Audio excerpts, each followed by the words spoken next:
ദൈവതിരുനാമത്തിന് മഹത്വം ഉണ്ടായിരിക്കട്ടെ. ഏറ്റവും ആദരണീയനായ വന്യനായ ജെയിംസ് കോർപ്പിസ്കോപ്പ അച്ഛൻ, പ്രിയപ്പെട്ട പൗലോസ് അച്ഛൻ, ഇടവകയുടെ മുൻ വികാരിയായ ഏറ്റവും ബഹുമാനിക്കുന്ന ആദരിക്കുന്ന ജോൺസൺ പുഞ്ചക്കോടം അച്ഛൻ, ഈ ഇടവകയുടെ വികാരി, എൻ്റെ സഹോദര തുല്യം ഞാൻ സ്നേഹിക്കുന്ന ഏറ്റവും പ്രിയപ്പെട്ട രാജേഷ് അച്ഛൻ, കർത്താവിനാൽ അനുഗ്രഹിക്കപ്പെട്ട സഹോദരങ്ങളെ, ഏവർക്കും കർത്താവായ യേശുക്രിസ്തുവിന്റെ ധന്യനാമത്തിൽ സ്നേഹവന്ദനം അറിയിക്കട്ടെ. ഈ പരിശുദ്ധമായ ദേവാലയത്തിൽ കടന്നു വരുവാൻ ഞാൻ ആദ്യമായിട്ടാണ് ഈ പ്രദേശത്തേക്ക് കടന്നു വരുന്നത്. അമേരിക്കയില് ആദ്യത്തെ സുവിശേഷ പ്രസംഗമാണ്. അതുകൊണ്ട് അല്പം എന്തോ ഒരു ശങ്ക എനിക്കുണ്ട്. നമ്മുടെ നാട്ടിൽ പ്രസംഗിക്കുന്ന പോലൊന്നും ഇവിടെ പ്രസംഗിക്കാൻ പറ്റിയില്ലെന്ന് എനിക്കറിയാം. എന്നിരുന്നാലും അതെല്ലാം ഉൾക്കൊണ്ടുകൊണ്ട് നിങ്ങൾ ഇരിക്കുന്നു എന്നുള്ളതിൽ ഞാൻ ദൈവത്തെ സ്തുതിക്കുകയാണ്. എൻ്റെ ജീവിതത്തില് എനിക്ക് മറക്കാനാവാത്ത ഒരു സ്വാഗത പ്രസംഗമായിരുന്നു അച്ഛൻ്റെ. കാരണം എന്റെ മുഖത്ത് നോക്കി ഇതുവരെ ഞാൻ സുന്ദരനാണെന്ന് ആരും പറഞ്ഞിട്ടില്ല. അച്ഛന് അത് പറഞ്ഞതില് ഒരിക്കലും മറക്കത്തില്ല. ഞാൻ സുന്ദരനാണെന്ന് എന്നോട് ആരും പറഞ്ഞിട്ടില്ല, ഞാൻ കേട്ടിട്ടുമില്ല, എനിക്കൊട്ട് തോന്നിയിട്ടുമില്ല. അതുകൊണ്ട് എനിക്ക് അങ്ങനെ ഞാൻ കൗതുകത്തോടു കൂടിയാണ് അത് കേട്ടുകൊണ്ട്. അച്ഛന്റെ മനസ്സിൽ എല്ലാവർക്കും സൗന്ദര്യമുണ്ട്. കാരണം നമ്മുടെ പുറമേ ഉള്ള സൗന്ദര്യം അല്ലല്ലോ, ഇല്ലേ? അച്ഛന് ആത്മീയ നേത്രങ്ങൾ കൊണ്ടാണ് കണ്ടത് എന്ന് ഞാൻ വിശ്വസിക്കുന്നില്ലേ? നമ്മൾ ആത്മീയ നേത്രം കൊണ്ട് കണ്ടപ്പോൾ എന്നിലുള്ള ആത്മീയ സൗന്ദര്യത്തെയാണ് അച്ഛൻ പറഞ്ഞതെന്ന് എനിക്ക് തോന്നുന്നു. പ്രിയമുള്ളവരെ, പണ്ട് ഞാന് പരിവല പാലിയേറ്റീവ് കടന്നു ചെന്നപ്പോൾ അവിടെ കറുത്ത കരുവാളിച്ച ഒരു സ്ത്രീ, മരണത്തോട് മല്ലടിക്കുന്ന പാലിയേറ്റീവ് കിടക്കുന്ന ക്യാൻസർ രോഗികൾ. ഞാൻ പലപ്പോഴും ഒക്കെ ഇങ്ങനെ പോകാറുണ്ട്. അപ്പൊ അവിടെ കടന്നു ചെന്നപ്പോൾ ഒരു സ്ത്രീ എഴുന്നേറ്റ് നിന്നിട്ട് എന്നോട് പറഞ്ഞു, അച്ഛാ, ഞാൻ സുന്ദരിയായിരുന്നു. ഇപ്പോൾ ഈ രോഗം വന്നതുകൊണ്ട് ഞാൻ ഇങ്ങനെ ആയത്. അപ്പൊ ഞാൻ പറഞ്ഞു, ആര് പറഞ്ഞു ഇപ്പോൾ സൗന്ദര്യമില്ലെന്ന്? ഇപ്പോഴാണ് സൗന്ദര്യം കൂടിയത്. ശോധന ജീവിതത്തിൽ ഉണ്ടാകുമ്പോഴാണ്, പ്രതിസന്ധികൾ ഏറുമ്പോഴാണ് ഒരു സ്വർണം 916 ആയി മാറുന്നത്. ഉലയിൽ ഉരുക്കുമ്പോഴാണ്, അടികൊള്ളുമ്പോഴാണ്, അല്ലേ? സ്വർണത്തെ തട്ടാൻ നന്നായിട്ട് അടിക്കുമ്പോൾ അതിന്റെ മാവുണ്ടായിരുന്നെങ്കിൽ പറഞ്ഞതിന് എന്റെ വേദനയുടെ തീവ്രത പറഞ്ഞു, അല്ലേ? അത് 916 ആയി മാറുവാൻ, പ്രിയമുള്ളവരെ, കഷ്ടതയുടെ തീച്ചൂളയിലൂടെ കടന്നു പോയതുകൊണ്ടാണ്. ഞാൻ ആ സ്ത്രീയോട് പറഞ്ഞു, നിങ്ങൾ സുന്ദരിയാണ്. കാരണം നിങ്ങളുടെ ആത്മീയ ജീവിതത്തിൽ ആത്മീയ സൗന്ദര്യമാണ് ദൈവം ആഗ്രഹിക്കുന്നത്. പ്രിയമുള്ളവരെ, അച്ഛനെ പറഞ്ഞുകൊണ്ട് ഞാൻ പറഞ്ഞത് മാത്രമേ ഉള്ളൂ. പ്രിയമുള്ളവരെ, ഇന്ന് 1 മണിക്കൂർ സമയമാണ് അച്ഛനേക്ക് തന്നിരിക്കുന്നത്. ഈ 1 മണിക്കൂർ സമയം നമ്മൾ ദൈവവചനം കേൾക്കുമ്പോൾ എല്ലാം ഒന്നും ഹൃദയത്തിൽ സംഗ്രഹിക്കുവാൻ സാധിക്കുകയില്ല. ഇവിടെ മറിയം എല്ലാം സംഗ്രഹിച്ചു എന്ന് കുഞ്ചക്കോടം അച്ഛൻ ഏതെങ്കിലും ഭാഗത്ത് വായിച്ച് നാം കേൾക്കുകയുണ്ടായി. മറിയം സകലതും ഹൃദയത്തിൽ സംഗ്രഹിച്ചു.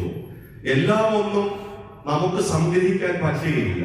പല ചിന്തകളും വിചാരങ്ങളുമായി നാം ഇപ്പോൾ ഇരിക്കുമ്പോൾ ഈ 1 മണിക്കൂർ സമയം സംസാരിക്കുന്ന വേദവചനങ്ങൾ എല്ലാം ഒന്നും ഹൃദയത്തിൽ ബൈഹാർട്ടാക്കുവാൻ പറ്റുകയില്ല. പക്ഷേ നമ്മുടെ ജീവിതത്തെ മാറ്റിമറിക്കുവാൻ പോകുന്നത് ഒരു വാചകമായിരിക്കാം, അല്ലെങ്കിൽ ഒരു വാക്കായിരിക്കാം, അല്ലെങ്കിൽ ഒരു സംഭവമായിരിക്കാം. ഞാൻ അനുഭവസ്ഥനാണ് പ്രിയമുള്ളവരെ.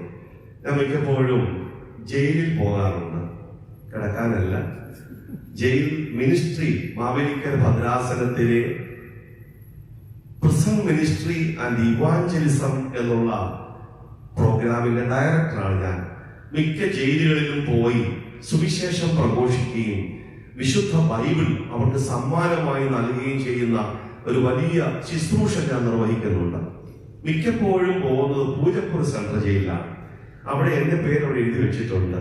തടവുപുള്ളിയുടെ കൂട്ടത്തിലല്ല. എല്ലാ 2ാം ശനിയാഴ്ചയും വിശുദ്ധ കുർബാന അർപ്പിക്കുവാൻ എനിക്ക് അവർ ടൈം തന്നിട്ടുണ്ട്. 9 മണി മുതൽ 10 മണി വരെ ഉള്ള ടൈം എന്റേതാണ്. അവിടെ ഞാൻ ധാരാളം അച്ഛന്മാരെ കൊണ്ടുപോയിട്ടുണ്ട്. അവിടെ കഴിഞ്ഞ ഒരു ക്രിസ്മസ് വേളയില് ഞാൻ കടന്നിരുന്നു. ഏകദേശം 1500 ചില്ലുവാനും തടവുകാരുള്ള ഈ പൂജപ്പുര സെൻട്രൽ ജയിലില് അന്ന് ശുശ്രൂഷയ്ക്കായി കടന്നു വന്നവര് ഏകദേശം 450ഓളം ഉണ്ടായിരുന്നു. എല്ലാം ചെറുപ്പക്കാരാണ്. വെള്ള വസ്ത്രം ധരിച്ച് നമ്പരൊക്കെ പ്രിന്റ് ചെയ്ത് ചിലരൊക്കെ വേദപുസ്തകവുമായി കടന്നു വന്ന ചാപ്പലിൽ അവിടെ മുഴങ്കാൽ മടക്കി ഇരുന്നപ്പോൾ ഞങ്ങളുടെ മ്യൂസിക് പ്രോഗ്രാമും അന്ന് ഞങ്ങൾ കുറെ വൈദികരുണ്ടായിരുന്നു. ഞങ്ങൾ ശുശ്രൂഷയും ചെയ്തു. ഞാൻ അവരോടായി പറഞ്ഞു, നിങ്ങൾ എല്ലാവരും ഈ തടവറയ്ക്കുള്ളിൽ കഴിയുമ്പോൾ ക്രിസ്തു സാന്നിധ്യം ഈ തടവറയ്ക്കുള്ളിൽ ഉണ്ട്. കാരണം പത്രോസിനെയും പൗലോസിനെയും ശീലാസിനെയും ഒക്കെ വിടുവിച്ച ദൈവം തടവറയ്ക്കുള്ളിൽ കടന്നു വന്ന് നിങ്ങളെ വിടുവിപ്പാൻ മതിയായവനാണ്. നിങ്ങൾ വിശ്വസിക്കുന്നുണ്ടോ എന്ന് ചോദിച്ചു. പോലീസുകാരൊക്കെ പുറകെ നിൽപ്പുണ്ട്. പ്രിയമുള്ളവരെ, ഞാൻ സത്യമായും ഞാൻ അവരോട് പറഞ്ഞത്, ഈ തടവറയ്ക്കുള്ളിൽ യേശുവുണ്ട്. സാഹചര്യങ്ങളുടെ സമ്മർദ്ദം കൊണ്ട് ഒരുപക്ഷെ നിങ്ങൾ തെറ്റുകാരായിരിക്കാം. എന്നാൽ നിങ്ങൾ പശ്ചാത്തപിക്കുമെങ്കിൽ, നിങ്ങൾ അനുദപിക്കുമെങ്കിൽ, കഴിഞ്ഞകാല ജീവിതത്തിലെ തെറ്റുകുറ്റങ്ങൾ ഏറ്റുപറയുമെങ്കിൽ നിങ്ങൾക്ക് വിടുതൽ സുനിശ്ചിതമാണെന്ന് ഞാൻ പറഞ്ഞു. ഞാൻ അവർക്കൊരു വാക്യം വരെ പഠിപ്പിച്ചു. ആ വാക്യം ഇപ്രകാരമാണ്: ഒരു സ്ത്രീ തന്റെ കുഞ്ഞിനെ മറക്കുമോ? മറന്നാലും ഞാൻ നിന്നെ മറക്കത്തില്ല. ഒരു സ്ത്രീ തന്റെ കുഞ്ഞിനെ മറക്കുമോ? ഒരിക്കലും മറക്കയില്ല. കാക്കയ്ക്കും തൻകുഞ്ഞ് പൊൻകുഞ്ഞെന്നാണ് നമ്മൾ മലയാളത്തിൽ പറയാറുള്ളത്. പ്രിയമുള്ളവരെ, ഒരു സ്ത്രീക്ക് തന്റെ കുഞ്ഞിനെ മറക്കാൻ പറ്റുകയില്ല. പക്ഷേ മറന്നാലും ഞാൻ നിന്നെ മറക്കയില്ല എന്ന് അരുളി ചെയ്ത കർത്താവ് നിങ്ങളെ സംരക്ഷിക്കുവാൻ, നിങ്ങളെ രക്ഷിക്കുവാൻ മതിയായവരാണെന്ന് ഞാൻ പറഞ്ഞു. ഞാന് അവരൊക്കെ എഴുന്നേൽപ്പിച്ച് പ്രാർത്ഥിച്ചു. എല്ലാ കാര്യങ്ങളും കഴിഞ്ഞ് വീട്ടിൽ വന്നു. 2 ദിവസം കഴിഞ്ഞപ്പോൾ എനിക്ക് ധാരാളം എഴുത്തുകൾ വരാൻ തുടങ്ങി. അതിൽ ഒരു എഴുത്ത് എന്നെ ഏറെ ആകർഷിച്ചു. ഈ പോസ്റ്റുകാരൻ, ഇതുപോലുള്ള പോസ്റ്റുകളും ഒത്തിരി എനിക്ക് വന്നിട്ടുണ്ട്. അതില് ഒരു വ്യക്തി, തടവറയിൽ കഴിയുന്ന ഒരു സഹോദരൻ എഴുതിയ ലെറ്ററാണ്. റെസ്പെക്റ്റഡ് ഫാദർ, പല മാതിരി വ്യഥയുമായി വ്യസനിച്ച് ജയിലിൽ കഴിഞ്ഞിരുന്ന എന്റെ മനസ്സിന് പുളകമണിയിക്കുന്ന ഒന്നായിരുന്നു അങ്ങയുടെ ക്രിസ്മസ് ന്യൂ ഇയർ സന്ദേശം. നിരാശയുടെയും വേദനയുടെയും നടുവിൽ ഉറ്റവരും ഉടയവരും കൈവിട്ട സാഹചര്യത്തിൽ നമ്മെ കർത്താവ് ആഴത്തിൽ സ്നേഹിക്കുന്നുവെന്ന മഹത്തായ വാക്യം എന്റെ ഹൃദയത്തിൽ വളരെ കരുത്തോടെ തറച്ചു. സത്യത്തിൽ എല്ലാവരും കൈവിട്ട് എല്ലാവരും ഉണ്ടായിട്ടും ഒരു അനാഥനെ പോലെ കഴിയേണ്ടി വന്ന ഒരു നിർഭാഗ്യവാനാണ് ഞാൻ. യേശു എന്നെ കൈവിടില്ല എന്ന ഉറച്ച വിശ്വാസം എന്നിൽ പ്രതീക്ഷ ഉണർത്തുന്നു. അങ്ങയുടെ സ്വകാര്യ നിമിഷങ്ങളിൽ എന്നെ കൂടി ഓർക്കണമേ. Joseph Chacko, central jail, Poojappura. പ്രിയമുള്ളവരെ, ആ വാക്യം ആ വ്യക്തിയെ മാനസാന്തരപ്പെടുത്തി. ഞാൻ പിറ്റേ മാസം അവിടെ കടന്നു ചെന്നപ്പോൾ സൂപ്രണ്ടിനോട് പറഞ്ഞു, ജോസഫ് ചാക്കോ എനിക്ക് കാണണം. അദ്ദേഹം കൊണ്ടുവന്നു. ഈ ജോസഫ് ചാക്കോ കടന്നു വന്നപ്പോൾ ഞാൻ ചോദിച്ചു, കാര്യം എന്താണ്? അദ്ദേഹം പറഞ്ഞ ആ യാഥാർത്ഥ്യം, പ്രിയമുള്ളവരെ, എന്നോട് പറഞ്ഞത്, അച്ചോ, 9 വർഷമായി ഞാൻ ഈ കൽത്തുറുങ്കിൽ കഴിയുന്നു. സാഹചര്യങ്ങളുടെ സമ്മർദ്ദം കൊണ്ട് ഒരു പാപം ചെയ്തു പോയി. പക്ഷെ അതിനെക്കുറിച്ച് ഞാൻ അനുദപിക്കുന്നു. എന്റെ ഭാര്യയ്ക്ക് എന്നെ വേണ്ട, എന്റെ മക്കൾക്ക് എന്നെ വേണ്ട, എന്റെ മകളുടെ കല്യാണത്തിന് എന്നെ ക്ഷണിച്ചില്ല. എന്റെ സഹതടവുകാർ പരോളിൽ പോകുമ്പോൾ ഞാൻ വ്യസനത്തോടെ നോക്കി നിൽക്കാറുണ്ട്. എന്നെ ആരും പരോൾ നടക്കാനില്ല. ഒടുവിൽ ആത്മഹത്യ ചെയ്യാൻ ഒരുങ്ങുമ്പോഴാണ് അച്ഛന്മാരുടെ വരവ്. ആ കൂട്ടത്തിൽ നമ്മുടെ തോമസ് അച്ഛനും ഉണ്ടായിരുന്നു. പ്രിയമുള്ളവരെ, എനിക്ക് ജീവിക്കണം. അദ്ദേഹത്തോട് പറഞ്ഞ കാര്യം ഈ മദ്ബഹായുടെ മുമ്പിൽ നിന്ന് ഞാൻ പറയുക. അദ്ദേഹത്തോട് പറയാം, എനിക്ക് ജീവിക്കണം അച്ചോ. എനിക്ക് എന്റെ സമൂഹത്തിൽ കർത്താവിന്റെ സാക്ഷിയായി മാറണം. എനിക്ക് യേശുവിനെ വേണം. ഞാൻ പറഞ്ഞ കാര്യം ഒരു വാക്യമായിരിക്കാം, ഒരു വാചകമായിരിക്കാം നമ്മെ മാറ്റിമറിക്കുന്നത്. നമ്മുടെ ചിന്തനങ്ങളെ രൂപാന്തരപ്പെടുത്തുന്നത്, നമ്മുടെ പ്രവൃത്തികളെ രൂപാന്തരപ്പെടുത്തുന്നത്. പാപകരമായ ജീവിതത്തോട് വിട പറയുവാൻ ഒരു വാക്യം മതി. ആ വാക്യമായിരിക്കും നമ്മെ ആകർഷിക്കുന്നത്. അതുകൊണ്ട് ഇന്ന് ഈ സന്ധ്യയെങ്കില് നാം ഈ വചന ശുശ്രൂഷയ്ക്കായി കടന്നു വന്ന എല്ലാ പ്രിയപ്പെട്ടവരും ഒരു നിമിഷം പ്രാർത്ഥിക്കണം. എന്റെ കർത്താവേ, എന്റെ ജീവിതത്തിൽ എനിക്ക് അങ്ങ് നൽകിയ ഈ ഭാഗ്യാവസ്ഥയ്ക്കായി ഞാൻ നിന്നെ സ്തോത്രം ചെയ്യുന്നു. വചനം കേൾക്കുന്നത് ഭാഗ്യമാ പ്രിയമുള്ളവരെ. വചനം കേൾപ്പിക്കുന്നത് ഭാഗ്യമാ. വചനം പ്രമാണിക്കുന്നത് ഭാഗ്യമാ. വെളിപ്പാട് പുസ്തകം 1-ാം അധ്യായത്തിൽ അടിവരയിട്ട് യോഹന്നാൻ ശ്ലീഹ താൻ കേൾക്കുന്നത് എഴുതി വെക്കുന്നുണ്ട്. വചനം കേൾക്കുന്നവൻ, വചനം പ്രമാണിക്കുന്നവൻ, വചനം കേൾപ്പിക്കുന്നവൻ ഭാഗ്യവാനാണ്. അപ്പോൾ ഞാൻ, നിങ്ങൾ എല്ലാവരും ഭാഗ്യവാന്മാരാണ്. ഈ ലോക ജീവിതത്തിൽ ആ ഭാഗ്യകരമായ തലത്തിൽ ദൈവം നമ്മെ കൊണ്ട് എത്തിച്ച കൃപയ്ക്കായി നന്ദിയോടെ സ്തോത്രം പറയണം. നന്ദിയോടെ ദൈവത്തെ സ്തുതിക്കണം. വാ തുറന്ന് കർത്താവെ ആരാധിക്കണം. വാ തുറന്ന് ദൈവത്തെ സ്തുതിക്കണം. പ്രിയമുള്ളവരെ, ഈ ലോക ജീവിതത്തിൽ വാ തുറന്ന് ദൈവത്തെ ആരാധിച്ചെങ്കിൽ മാത്രമേ സ്വർഗത്തിലും വാ തുറന്ന് ദൈവത്തെ ആരാധിക്കാൻ പറ്റുകയുള്ളൂ. ഞാൻ വിശ്വസിക്കുന്നതാണ്. കാരണം പരിശുദ്ധനായ പൗലോസ് സാക്ഷിക്കുന്നുണ്ട്, ഇപ്പോൾ ഞാൻ അംശമായി മാത്രം അറിയുന്നു, അന്ന് പൂർണ്ണമായിട്ട് മാറിയും. ഇപ്പോൾ ഞാൻ കണ്ണാടിയിൽ കടമഴിയായി കാണുന്നു, അന്ന് എന്റെ പ്രിയരെ മുഖാമുഖമായി കാണും. അതായത് എന്റെ ഈ ജീവിതത്തിന്റെ പൂർത്തീകരണമാണ് സ്വർഗരാജ്യത്തിന്റെ ജീവിതം. എന്റെ കണ്ടിന്യൂഷനാണ്. ഇവിടെ ഞാൻ ദൈവത്തെ സ്തുതിക്കുന്നെങ്കിൽ അവിടെയും സ്തുതിക്കാൻ പറ്റും. ഇവിടെ ഞാൻ അസഭ്യം പറയുന്ന വ്യക്തിയാണെങ്കിൽ അവിടെയും അതിന് നാം സ്വർഗരാജ്യത്തിലേക്ക് പ്രവേശിക്കുകയില്ല. നമ്മുടെ ജീവിതത്തിന്റെ കണ്ടിന്യൂഷനാണ് വരുവാനുള്ള നിത്യത എന്ന് ഞാൻ പരിപൂർണമായി വിശ്വസിക്കുന്നു. അതുകൊണ്ട് പ്രിയമുള്ളവരെ, പ്രാർത്ഥനയോടുകൂടെ നമുക്കിരിക്കാം. എന്നോട് സംസാരിക്കണമേ. എന്റെ കർത്താവേ, നീറുന്ന വിഷയത്തിൽ കടന്നു വന്ന് എന്നോട് സംസാരിക്കണമേ, എന്റെ ഹൃദയത്തോട് ഇടപെടണമേ എന്ന് നമുക്ക് പ്രാർത്ഥിക്കാം. അല്പസമയത്തെ ചിന്തയ്ക്ക് വേണ്ടി വിശുദ്ധ ലൂക്കോസ് എഴുതിയ സുവിശേഷം അതിന്റെ 1-ാം അധ്യായം 48-ാമത്തെ വാക്യം കുറിവാക്യമായി എടുത്തുകൊണ്ട് വചനം സംസാരിക്കുവാൻ ഞാൻ ആഗ്രഹിക്കുകയാണ്. ഈ 2-ാം അധ്യായത്തിന്റെ 1-ാം അധ്യായത്തിന്റെ 46 മുതൽ അതിന്റെ 52 വരെയുള്ള വേദഭാഗം മാതാവിന്റെ മറിയത്തിന്റെ പാട്ട്, ഗീതമെന്നാണ് അറിയപ്പെടുന്നത്. മറിയത്തിന്റെ ഗീതം അല്ലേ, മാഗ്നിഫിക്കന്റ്.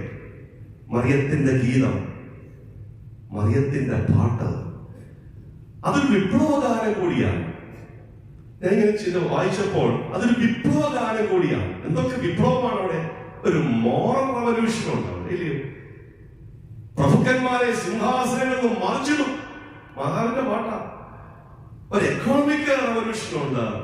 അവൻ ദരിദ്രന്മാരെ ഉയർത്തും, താഴ്മയുള്ളവരെ ഉയർത്തും. ഒരു സോഷ്യൽ റവല്യൂഷനും ഉണ്ട്. അഹങ്കാരികളായവരെ അവൻ ചിഹ്നിച്ചു കളയും. അവരുടെ സോഷ്യൽ റവല്യൂഷൻ ഒരു സാമൂഹിക വിപ്ലവകരമായ ഗാനമാണ്. ഒരു വിപ്ലവ ഗീതമാണ് മാതാവ് പാടുന്നത് അല്ലേ? അവരെന്റെ താഴ്ച കടാക്ഷിച്ചുവല്ലോ, ഇന്നു മുതൽ എല്ലാ തലമുറകളും എന്നെ ഭാഗ്യവതി എന്ന് വാഴ്ത്തും. പ്രിയമുള്ളവരെ, ആ വാക്യമാണ് ഇന്ന് കുറിവാക്യമായി ചിന്തിക്കുവാൻ ഞാൻ ആഗ്രഹിക്കുന്നത്. വിശുദ്ധ ലൂക്കോസിന്റെ സുവിശേഷം 1-ാം അധ്യായം 48-ാമത്തെ വാക്യം അവിടെ പറയുന്നു, ഇന്നു മുതൽ എല്ലാ തലമുറകളും എന്നെ ഭാഗ്യവതി എന്ന് വാഴ്ത്തും. വാസ്തവമായിട്ടും ഭാഗ്യവതി എന്നുള്ളതല്ല കറക്റ്റ്. ഇംഗ്ലീഷ് വേഴ്സില് ബ്ലെസ്ഡ് എന്നാണ് അല്ലേ? അതിന്റെ റൂട്ടില് പ്രകാരമാണ് പറഞ്ഞിരിക്കുന്നത്. മക്കാരിയോസോൺ എന്നാണ് പറഞ്ഞിരിക്കുന്നത്. മക്കാരിയോസോൺ എന്നാണ് പറഞ്ഞിരിക്കുന്നത്. എന്ന് വെച്ചാൽ ബ്ലെസ്ഡ്, അനുഗ്രഹീതൻ, അനുഗ്രഹിക്കപ്പെട്ട എന്നാണ് ഭാഗ്യവതി എന്നുള്ളതാണ്. എന്നിരുന്നാലും മലയാള വിവർത്തനത്തില് ഭാഗ്യവതി എന്നാണ്. ഈ ഭാഗ്യം എന്ന് കേൾക്കുമ്പോൾ നമ്മുടെ ഒക്കെ മനസ്സിലേക്ക് കടന്നു വരുന്നത് എന്താ? ലോട്ടറിയാ അല്ലേ? ലോട്ടറിയാ കടന്നു വരുന്നത്, ഭാഗ്യക്കൂടിയാ കടന്നു വരുന്നത്. ഞാനും കുറെ എടുത്തിട്ടുണ്ട്, ഒന്നും അടിച്ചിട്ടില്ല. ഭാഗ്യക്കോടി, ഒരു ഭാഗ്യമില്ലാത്ത മനുഷ്യനായി എന്നെ പലരും ചിത്രീകരിക്കാറുണ്ട്. ഞാൻ ലോട്ടറി എഴുതാൻ ഭാഗ്യം കിട്ടത്തില്ല. പക്ഷേ ആത്മീയ ജീവിതത്തിലൊക്കെ എനിക്ക് നല്ല ഭാഗ്യവുമാണ്, അല്ലെ? ഭാഗ്യം. മറിയം ഭാഗ്യവതി എന്ന എല്ലാ തലമുറകളും വാഴ്ത്തും. ആരാണ് യഥാർത്ഥത്തിൽ ഭാഗ്യവാൻ? ആരാണ് യഥാർത്ഥത്തിൽ ഭാഗ്യവതി? ഞാന് കുറച്ച് വർഷങ്ങൾക്ക് മുമ്പ് മനോരമ പത്രത്തിന്റെ വാർത്ത വായിച്ചു. ബാലൻ എന്ന് പറയുന്ന വ്യക്തി ആത്മഹത്യ ചെയ്യുന്നു. ഞാന് അത് വായിച്ചു നോക്കിയപ്പോ കണ്ടത്, ഈ ബാലന് കേരള സംസ്ഥാന ഭാഗ്യങ്ങളുടെ 1ാം സമ്മാനം ലഭിച്ചവരാണ്. ലക്ഷക്കണക്കിന് രൂപ കൈകളിൽ വഹിച്ചവനാണ്, ചെലവാക്കിയവനാണ്, വാങ്ങിച്ചവനാണ് ബാലൻ. പക്ഷെ ബാലൻ എന്തുകൊണ്ട് ആത്മഹത്യ ചെയ്തു? അവിടെ എഴുതിയിരിക്കുന്നു, ബാലന് അക്ഷരാഭ്യാസമില്ല, വിദ്യാഭ്യാസമില്ല.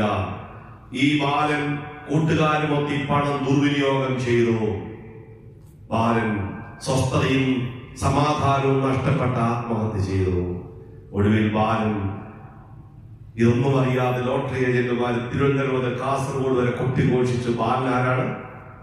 ബാലൻ? ഭാഗ്യവാൻ.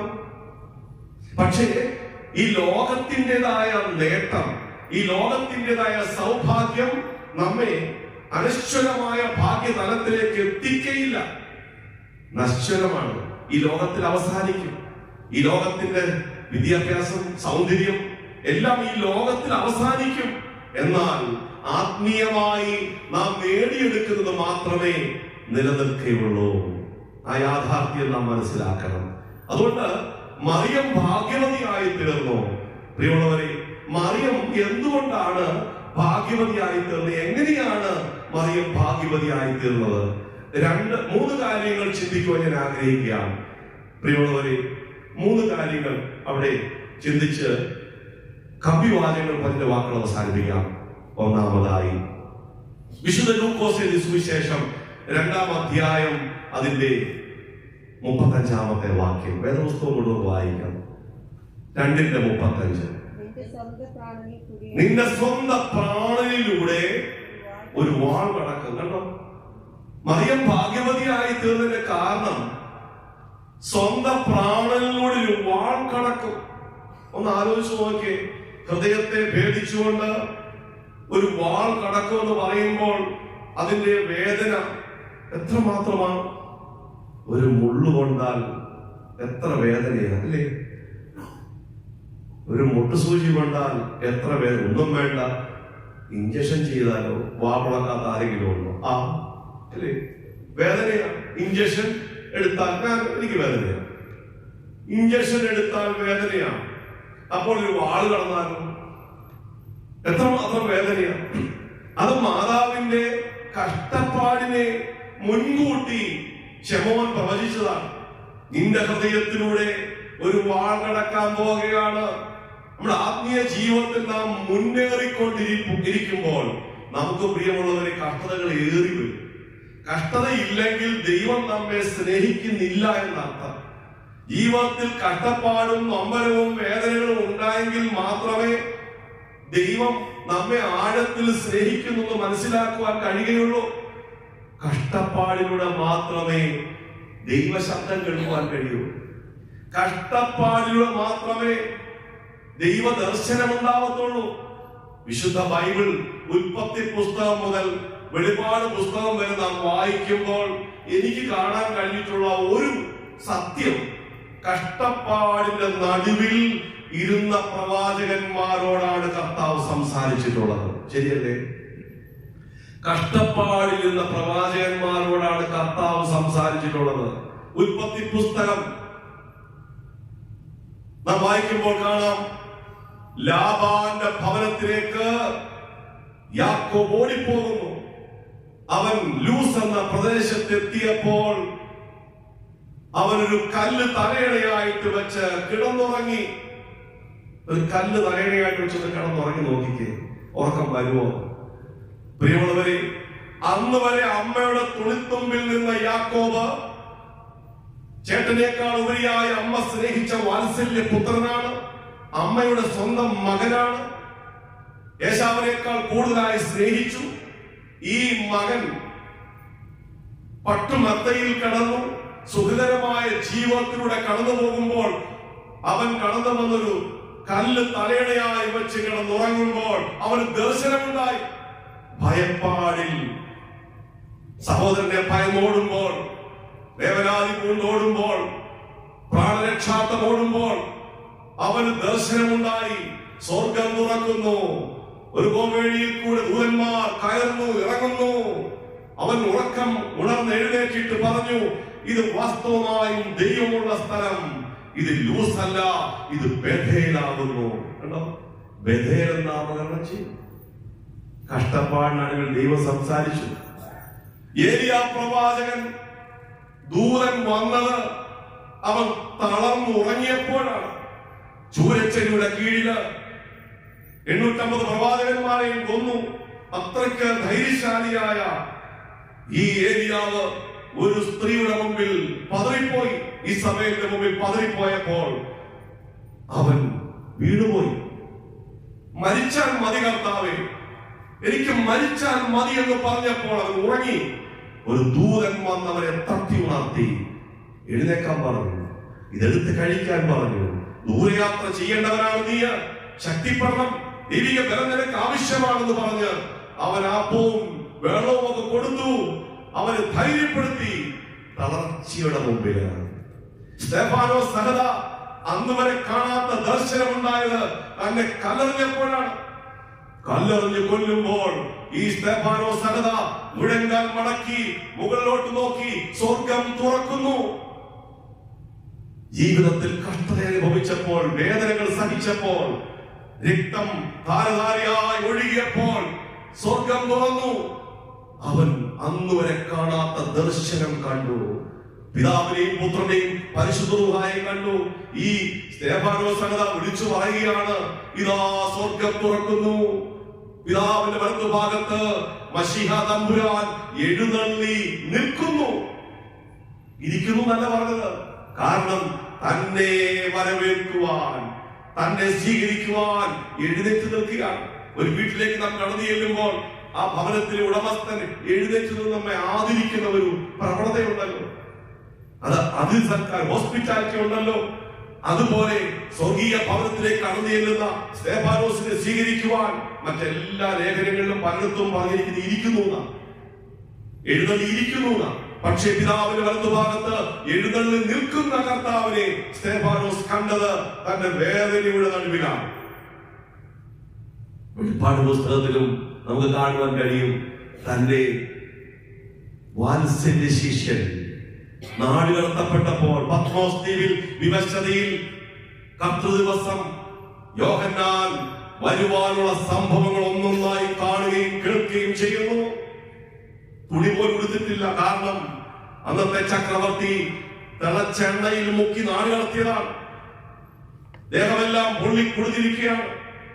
ഏകനാണ്, ഏകാന്തതയുടെ നടുവില് നൊമ്പരത്തോടെ വിഷമത്തോടെ ജീവിക്കേണ്ടി വന്ന സാഹചര്യത്തിന് കർത്തൃദർശനമുണ്ടായി. നമ്മുടെ ഈ ലോക ജീവിതത്തിൽ ഉറ്റവരുടെ നമ്മെ തള്ളിക്കളയുമ്പോൾ ക്ലേശങ്ങളും വേദനകളുമാകുന്ന ആ വലിയ മുള്ള് കൂരമ്പുകൾ ഹൃദയഭിത്തിയെ ഭേദിച്ച് തറയ്ക്കുമ്പോൾ നമ്മൾ ഭയപ്പെടേണ്ട ആവശ്യമില്ല. നമ്മെ പരിഹസിക്കുന്നവരുടെ ഇടയിൽ മേശ ഒരുക്കുന്ന ശത്രുവിന്റെ മുമ്പിൽ മേശിക്കുന്ന കർത്താവുണ്ട്. അത് പരിപൂർണമായി വിശ്വസിക്കുക. നമുക്ക് കഷ്ടപ്പാട് തരുന്നത് ദൈവം നമ്മോട് സംസാരിക്കുവാനാണ്. ചില കാര്യങ്ങളൊക്കെ ദൈവത്തിന് നമ്മോട് സംസാരിക്കുവാനാണ് നമ്മുടെ ജോലി നഷ്ടപ്പെടുന്നത്, നമുക്ക് സാമ്പത്തിക ക്ലേശങ്ങൾ ഉണ്ടാവുന്നത്, വിഷമതകളൊക്കെ ഉണ്ടാവുന്നത് നമ്മെ കർത്താവ് തള്ളിക്കളയുന്നത് കൊണ്ടല്ല, പ്രിയമുള്ളവരെ ആഴത്തിൽ സ്നേഹിക്കുന്നതുകൊണ്ടാണ്.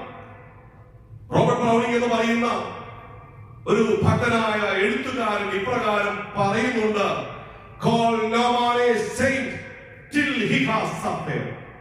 കഷ്ടങ്ങൾ വരുന്നവരെയും ആരെയും വിശുദ്ധനെന്ന് വിളിക്കരുത്. കഷ്ടങ്ങൾ വരുന്നവരെയും ആരും വിശുദ്ധനല്ല. അതായത് ജീവിതത്തിൽ കഷ്ടനഷ്ടങ്ങൾ ഏറി വരുമ്പോൾ നാം ദൈവത്തിന്റെ സന്നിധിയിൽ വിശുദ്ധരായി മാറിക്കൊണ്ടിരിക്കുകയാണ്. ഞാൻ മുമ്പേ പറഞ്ഞതുപോലെ ഉലയിൽ ഒരുക്കി പൊന്നെ പഴിപ്പിച്ച് 916 മാറുന്നത് പോലെ കഷ്ടതയിലൂടെ നമ്മളെ ദൈവം കടത്തിവിടുന്നത് പ്രിയമുള്ളവരെ നമ്മെ പൊന്നാക്കുവാനാണ്. കഷ്ടനഷ്ട ശോധനകളിൽ പൊന്മുഖം ഞാൻ നേരിൽ കണ്ടിടും. കഷ്ടനഷ്ട ശോധനകളിൽ പൊന്മുഖം ഞാൻ നേരിൽ കണ്ടിടും. ശാശ്വത ഭുജങ്ങളിൽ മീതെ നിർഭയനായി ഞാൻ വസിച്ചിടും. ഒരു വിശുദ്ധനായ മനുഷ്യൻ പറയുകയുണ്ടായി, കഷ്ടപ്പാടുകൾ ജീവിതത്തിൽ വരുമ്പോൾ അതിനോട് പ്രതികരിക്കേണ്ടത് 3 കാര്യങ്ങളിലൂടെയാണ്. അദ്ദേഹം പറയുകയാണ്, 3 കാര്യങ്ങൾ ജീവിതത്തിൽ പ്രതിസന്ധികൾ വരുമ്പോൾ ചെയ്യണം. 1, during difficulties we should not lose hope. പ്രതീക്ഷ കൈവിടരുത്. കഷ്ടപ്പാടിന്റെ മധ്യത്തിൽ ദൈവത്തെ മുറുകെ പിടിക്കണം. പ്രതീക്ഷ കൈവിടരുത്. ഇന്നല്ലെങ്കിൽ നാളെ എന്റെ ജീവിതത്തിൽ ദൈവം അനുഗ്രഹം തരും. ആ ഒരു പ്രതീക്ഷ നമുക്ക് ഉണ്ടാകണം പ്രിയമുള്ളവർ. ഇയ്യോബിന്റെ പുസ്തകത്തില് വായിക്കാമോ? ഇയ്യോബിന്റെ പുസ്തകം അതിന്റെ 19-ാം അധ്യായം 26-ാമത്തെ വാക്യം. പ്രതീക്ഷ നൽകുന്ന പ്രത്യാശ. ഒന്ന് വായിച്ചു. 19:26. ഇയ്യോബ്, ജോബ് 19:26. എന്റെ ത്വക്ക് ഇങ്ങനെ നശിച്ച ശേഷം ഞാൻ ദേഹസഹിതനായി ദൈവത്തെ കാണും. കണ്ടോ? നിങ്ങളത് ഒന്നുകൂടെ ഒന്ന് ചിന്തിക്കണം, ഇരുത്തി ചിന്തിക്കണം. ഇയ്യോബ് പറയുകയാണ്, ഇയ്യോബിന്റെ ജീവിതത്തിൽ മുഴുവൻ ദേഹം എങ്ങനെയാണ്? മുഴുവനും വ്രണമാണ്. ഒരു ഓട്ട് കഷ്ടപ്പെട്ട് ചുരണ്ടിക്കൊണ്ടിരിക്കുകയാണ്. തുണി ഉടുക്കാൻ പോലും പറ്റാത്ത അവസ്ഥയിൽ ഭാര്യ തള്ളിക്കളഞ്ഞു, പോയി മരിക്കാൻ പറഞ്ഞു. ആ ഒരു സാഹചര്യത്തിൽ രട്ടിലും വെണ്ണീരിലും കിടന്ന ദേഹം മുഴുവനും ചൊറിഞ്ഞുകൊണ്ട് പുഴുക്കളെയൊക്കെ അങ്ങോട്ട് പെറികളയുന്ന ഇയ്യോബ് ദൈവത്തോട് പാപം ചെയ്യാതെ ഇപ്രകാരം പറയുക, പ്രത്യാശയുടെ വാക്കുകൾ. അദ്ദേഹം പറഞ്ഞെന്നറിയാമോ? ഇങ്ങനെ ഈ ത്വക്ക് നശിച്ച ശേഷം ഞാൻ ദേഹസഹിതനായി ദൈവത്തെ കാണും. ദേഹരഹിതൻ അല്ല കൊടുത്തിരിക്കുന്നത്, ദേഹസഹിതൻ. അതായത് എനിക്ക് ദൈവം നല്ല ത്വക്കിനെ തരുമെന്നതിന്റെ അർത്ഥം. 23:10 വായിച്ചു. 23:10 ഇയ്യോബ് പറയുക പ്രത്യാശയുടെ വാക്കുകൾ. 23:10 എന്നാൽ ഞാൻ നടക്കുന്ന വഴി അവൻ അറിയുന്നു. എന്നെ ശോധന കഴിച്ചാൽ ഞാൻ പൊന്നുപോലെ പുറത്തു വരും. കണ്ടോ? ഇയ്യോബ് പറയുകയാണ്, എന്നെ ശോധന കഴിച്ചാൽ, എന്റെ ഈ കഷ്ടപ്പാടില് എന്ത് സംഭവിക്കും? ഞാൻ പൊന്നായി മാറുന്നു, 916 ആയി മാറുന്നു. പ്രിയമുള്ളവരെ, നമ്മുടെ ഈ ലോക ജീവിതത്തിൽ പ്രതിസന്ധികൾ വരുമ്പോൾ എന്ത് ചെയ്യണം? മുറുകെ പിടിക്കണം, ദൈവത്തെ മുറുകെ പിടിക്കണം. ഞാന് അഹമ്മദാബാദിൽ പ്രസംഗിക്കുന്നു. അവിടെ പ്രസംഗമില്ലെങ്കിൽ 6 പ്രസംഗം ഉണ്ടാകും. 3 നോയമ്പിൽ പ്രസംഗം കഴിഞ്ഞ് നാട്ടിൽ വന്നപ്പോൾ എന്റെ ദിവസത്തിൽ വിളിച്ചോ, ചില കാണാൻ പരിചയപ്പെടാനൊന്നും പറ്റിയില്ല. ഈ ചില ആളുകളൊക്കെ പരിചയപ്പെടാതിരിക്കും, കാരണം വല്ലോ ചോദിക്കുന്നതിന് മാറിക്കണം. എന്നിട്ട് ഫോണിൽ കൂടെ വിളിക്കും, പരിചയപ്പെടാൻ പറ്റിയില്ല, അയ്യോ അച്ഛൻ പോയോ എന്നൊക്കെ പറഞ്ഞു. സ്വഭാവം. എന്നാൽ ഈ സ്ത്രീ എന്നെ വിളിച്ചിട്ട് പരിചയപ്പെടാൻ പറ്റിയില്ല. ഞങ്ങൾ ബിസിനസ്സിലാരാണ്, ഒരേ ഒരു മോളെ ഉള്ളൂ. അച്ഛൻ ഞങ്ങളുടെ വിഷമം, അവർക്ക് 28 വയസ്സായി, കല്യാണവുമായിട്ട്. ഞാൻ ചോദിച്ചു, ഞാൻ എന്ത് ചെയ്യണം? അച്ഛൻ ഒന്ന് പ്രാർത്ഥിക്കണം. 3 നോയമ്പ് കഴിഞ്ഞ സമയം ഞാൻ പറഞ്ഞു, 3 കാര്യങ്ങൾ ഞാൻ നിങ്ങളെ ഏൽപ്പിക്കുക, ചെയ്യാമോ? എന്തൊക്കെയാ അച്ഛൻ? എന്റെ മകൾക്ക് വേണ്ടി 3 അല്ല 30 കൂട്ടം കാര്യങ്ങൾ ചെയ്യാൻ ഞങ്ങൾ തയ്യാറാണ്. ഞാൻ പറഞ്ഞു, വരുന്ന 50 ദിവസക്കാലം ഉപവസിക്കണം. ഈ 3 നോമ്പ് കഴിഞ്ഞ് ഞാൻ വീട്ടിൽ വന്നപ്പോഴാണ് എന്നെ വിളിച്ചത്. 50 ദിവസക്കാലം ഉപവസിക്കണം. 2, മുട്ടുകുത്തി പ്രാർത്ഥിക്കണം, മുഴങ്കാൽ മടക്കണം. 3, നിങ്ങൾ ഭാര്യയും ഭർത്താവും കൂടെ കരം പിടിച്ച് പ്രാർത്ഥിക്കണം. കരം പിടിച്ച് പ്രാർത്ഥിക്കണം. ചെയ്യാമോ? ചെയ്യാം. ഞാൻ പറഞ്ഞ 50 ദിവസം കഴിയുമ്പോൾ ദൈവം അത്ഭുതം പ്രവർത്തിക്കും. ഞാനെന്ന് പറഞ്ഞു, തട്ടിവിട്ടു. പക്ഷെ അതിനുശേഷം എനിക്ക് ഉറക്കമില്ല. കാരണം ഈ സ്ത്രീയുടെ സംസാരമൊക്കെ കേട്ടപ്പോൾ ആള് അല്പം ജനരീതിയാണെന്ന് എനിക്ക് മനസ്സിലായി. അവരെന്നെ ക്രൂശിക്കും. ഞാൻ എന്ത് ചെയ്തറിയാം? അവർക്ക് വേണ്ടി ഞാൻ ഉപവസിച്ചു. 50 ദിവസക്കാലം മകൾക്ക് വേണ്ടി ഞാനും മുഴങ്കാൽ മടക്കി പ്രാർത്ഥിച്ചു. ദൈവമേ, ഞാൻ സംസാരിച്ചത് വാക്കുകൾ അതാ അങ്ങ് അനുഗ്രഹമാക്കി തീർക്കണമേ. ഈസ്റ്റർ കഴിഞ്ഞിട്ടൊന്നും ഇവിടെ അനക്കമില്ല. 25 ദിവസം കഴിഞ്ഞപ്പോ എന്നെ വിളിച്ചായിരുന്നു. അച്ഛൻ ഒന്നും ആയില്ലെന്ന് പറഞ്ഞു. ഞാൻ പറഞ്ഞൊന്നും ആകത്തില്ല, 50 ദിവസം കൊണ്ടല്ലോ, എനിക്ക് 25 കൂടെ ആശ്വസിക്കാറില്ല. പക്ഷെ പിന്നെ പുള്ളിക്കാരി എന്നെ വിളിച്ചില്ല. പുതു ഞായറാഴ്ച ആ സ്ത്രീ എന്നെ വിളിച്ചു. അച്ഛോ, ഒരു ഗുഡ് ന്യൂസ് പറയാനാണ് വിളിച്ചത്. ഞാൻ ചോദിച്ചത് പറ്റി? മകളുടെ കല്യാണമെല്ലാം വാക്കുറപ്പായി എന്നും പറഞ്ഞു. ഇവരും വാദോരാതെ സംസാരിക്കുക. ചെറുക്കൻ സിംഗപ്പൂരിലാണ്, മബഹായിൽ കയറുന്നവനാണ്. അവന് വലിയ സാമ്പത്തിക ശേഷിയുള്ളവനാണ്. അവന് അങ്ങനെയൊക്കെ ഇവനെ പുകഴ്ത്തി പറയാൻ തുടങ്ങി. ഒടുവില് ആ സ്ത്രീ നിർത്തി. എന്നിട്ട് എന്നോട് പറഞ്ഞതറിയാമോ? അച്ഛോ, ദൈവം എന്റെ പ്രാർത്ഥന കേട്ടു. അച്ഛൻ പറഞ്ഞ 3 കാര്യങ്ങൾ ഞങ്ങൾ ചെയ്തു. ഒന്ന്, കഴിഞ്ഞ 29 വർഷത്തെ ഞങ്ങളുടെ ദാമ്പത്യ ജീവിതത്തില് അച്ഛൻ അറിയേണ്ട ഒരു കാര്യമാണ്. ഞങ്ങൾ ആദ്യമായിട്ടാണ് ഉപവസിക്കുന്നത്. 29 വർഷം ദാമ്പത്യ ജീവിതത്തില് ഞങ്ങൾ ആദ്യമായിട്ടാണ് ഉപവസിക്കുന്നത്. 2, കഴിഞ്ഞ 29 വർഷത്തെ ഞങ്ങളുടെ ദാമ്പത്യ ജീവിതത്തില് ഞങ്ങൾ കല്യാണ നാളിൽ കൈപിടിച്ചതാ, പിന്നെ ഇപ്പോഴാ കൈപിടിക്കുന്നത്. അസ്ത്രീ പറഞ്ഞു, ഞങ്ങൾ കരം പിടിച്ചു പ്രാർത്ഥിക്കാൻ തുടങ്ങി. പ്രിയമുള്ളവരെ, കരം പിടിച്ച് പ്രാർത്ഥിക്കാൻ എന്നെ പഠിപ്പിച്ചത്. ഭാഗ്യസ്മരണാർഹനായ സഭാരത്നമായ ഗീവർഗീസ്മാരുടെ കൂടെ ഒരു 4-5 വർഷക്കാലം അവിടെ സെന്റ് പോൾസിൽ താമസിക്കുവാനും അവിടെ വേദപുസ്തകം പഠിക്കുവാനും ഒക്കെ ഭാഗ്യം ലഭിച്ചിട്ടുണ്ട്. തിരുവേനിയെ കെട്ടിപ്പിടിച്ചിട്ടുണ്ട്. എന്റെ മകനാന്ന് പറഞ്ഞിട്ടുണ്ട്. പ്രിയമുള്ളവരെ, ഈ തിരുവേനി കരം പിടിച്ചു പ്രാർത്ഥിക്കും. ഞാൻ വലിയ സെമിനാരിൽ ചെന്നപ്പോൾ ഞങ്ങളുടെ കൂടെ താമസിക്കുന്നവരൊക്കെ കരം പിടിച്ച് പ്രാർത്ഥിക്കാൻ തുടങ്ങി. അച്യുതമാ പ്രിയമുള്ളവരെ, ഒന്ന് വായിച്ചേ. വിശുദ്ധ മത്തായിയുടെ സുവിശേഷം 18-ാം അധ്യായം അതിന്റെ 18-ാമത്തെ വാക്യം വായിച്ചു. സെയിന്റ് മാത്യു 18:18 ഒന്ന് വായിച്ചു. നിങ്ങൾ ഭൂമിയിൽ കെട്ടുന്നതെല്ലാം സ്വർഗ്ഗത്തിലും കെട്ടപ്പെട്ടിരിക്കും.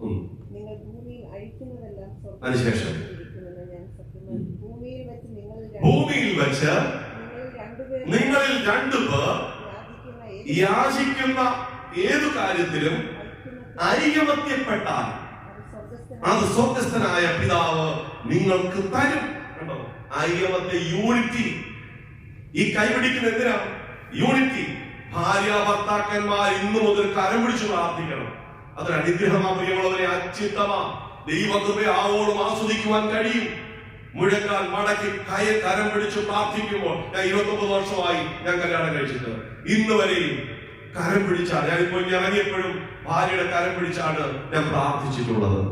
അതൊരു അനുഗ്രഹമാണ്. ഒരു സൈക്കോളജിക്കൽ വിഷയം കൂടി ഉണ്ട്. പകലൊക്കെ പിണങ്ങിയ വൈകിട്ട് കിണങ്ങുകയും ചെയ്യും. കാരണം കൈപിടിക്കണ്ടായി. പകലൊക്കെ എന്തെങ്കിലും സൗന്ദര്യപ്പണൊക്കെ ഉണ്ടെങ്കിൽ, മുഷിഞ്ഞിട്ടുണ്ടെങ്കിൽ വൈകിട്ട് എടി ഇങ്ങോട്ട് പോവാ, കൈ പിടിച്ച് പ്രാർത്ഥിച്ച അന്ന് സന്തോഷത്തോടെ ഉറങ്ങാൻ പറ്റും. പ്രിയമുള്ളവരെ, അതൊരു സൈക്കോളജിക്കൽ വിഷയം കൂടിയാണ്. അതുകൊണ്ട് കരം പിടിച്ച് അച്ചോ ഞങ്ങൾ പ്രാർത്ഥിച്ചു. 3-ാമത് സ്ത്രീ പറയുക, അച്ചോ, കഴിഞ്ഞ 29 വർഷം ദാമ്പത്യ ജീവിതത്തിൽ ഞങ്ങൾ ഇന്ന് വരെ മുട്ടുകുത്തിയിട്ടില്ല. കാരണം കസേര പുറത്തിട്ടാണ് പ്രാർത്ഥിച്ചിട്ടുള്ളത്.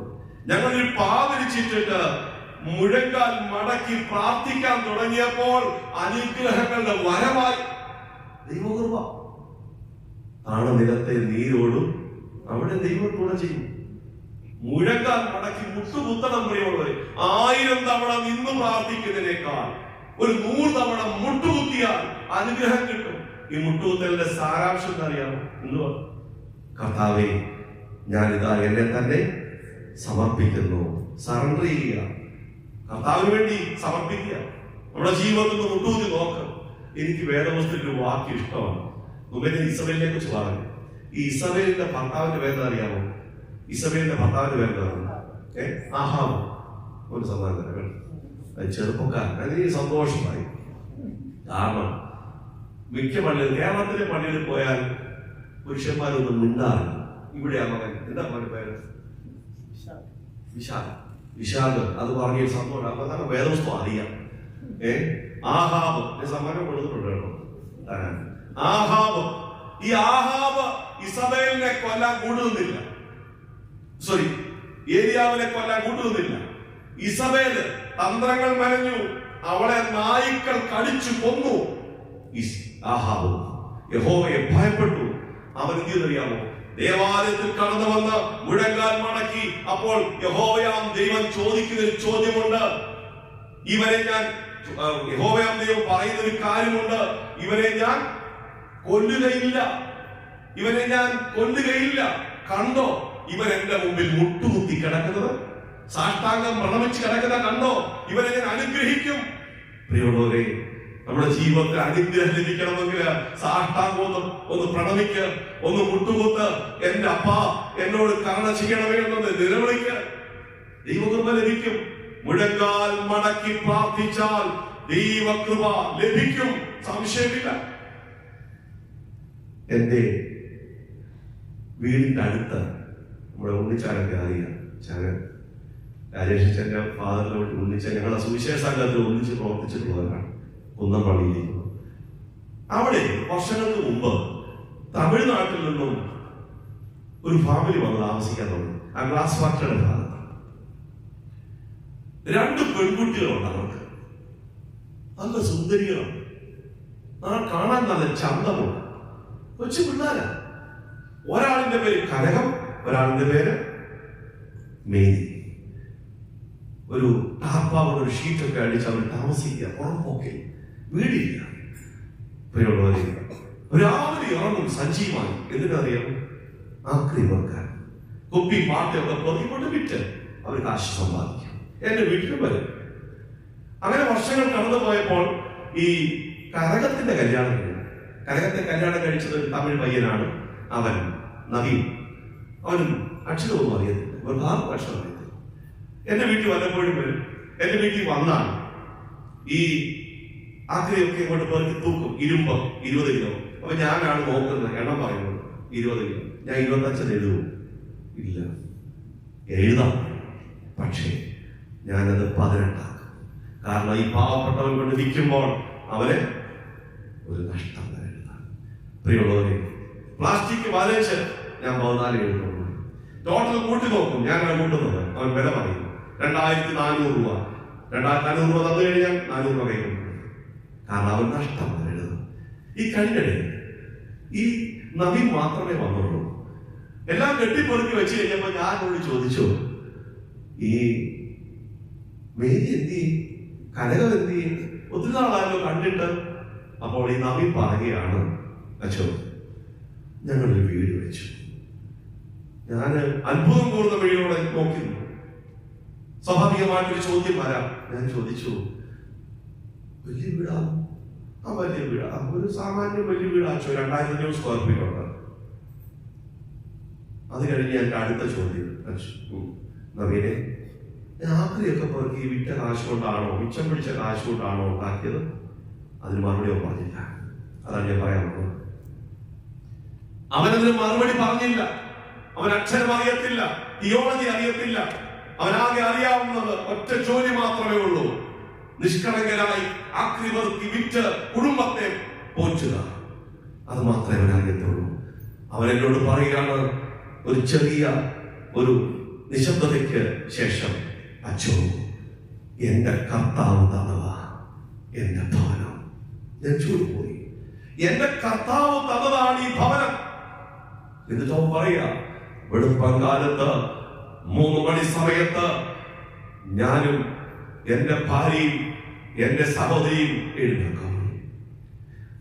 ഒരു പാതിരിച്ച് അട്ടാപ്പായിട്ട ആ ഭവനത്തിൽ കുടിൽ ഞങ്ങൾ മുഴങ്കാൽ മടക്കി പ്രാർത്ഥിക്കും.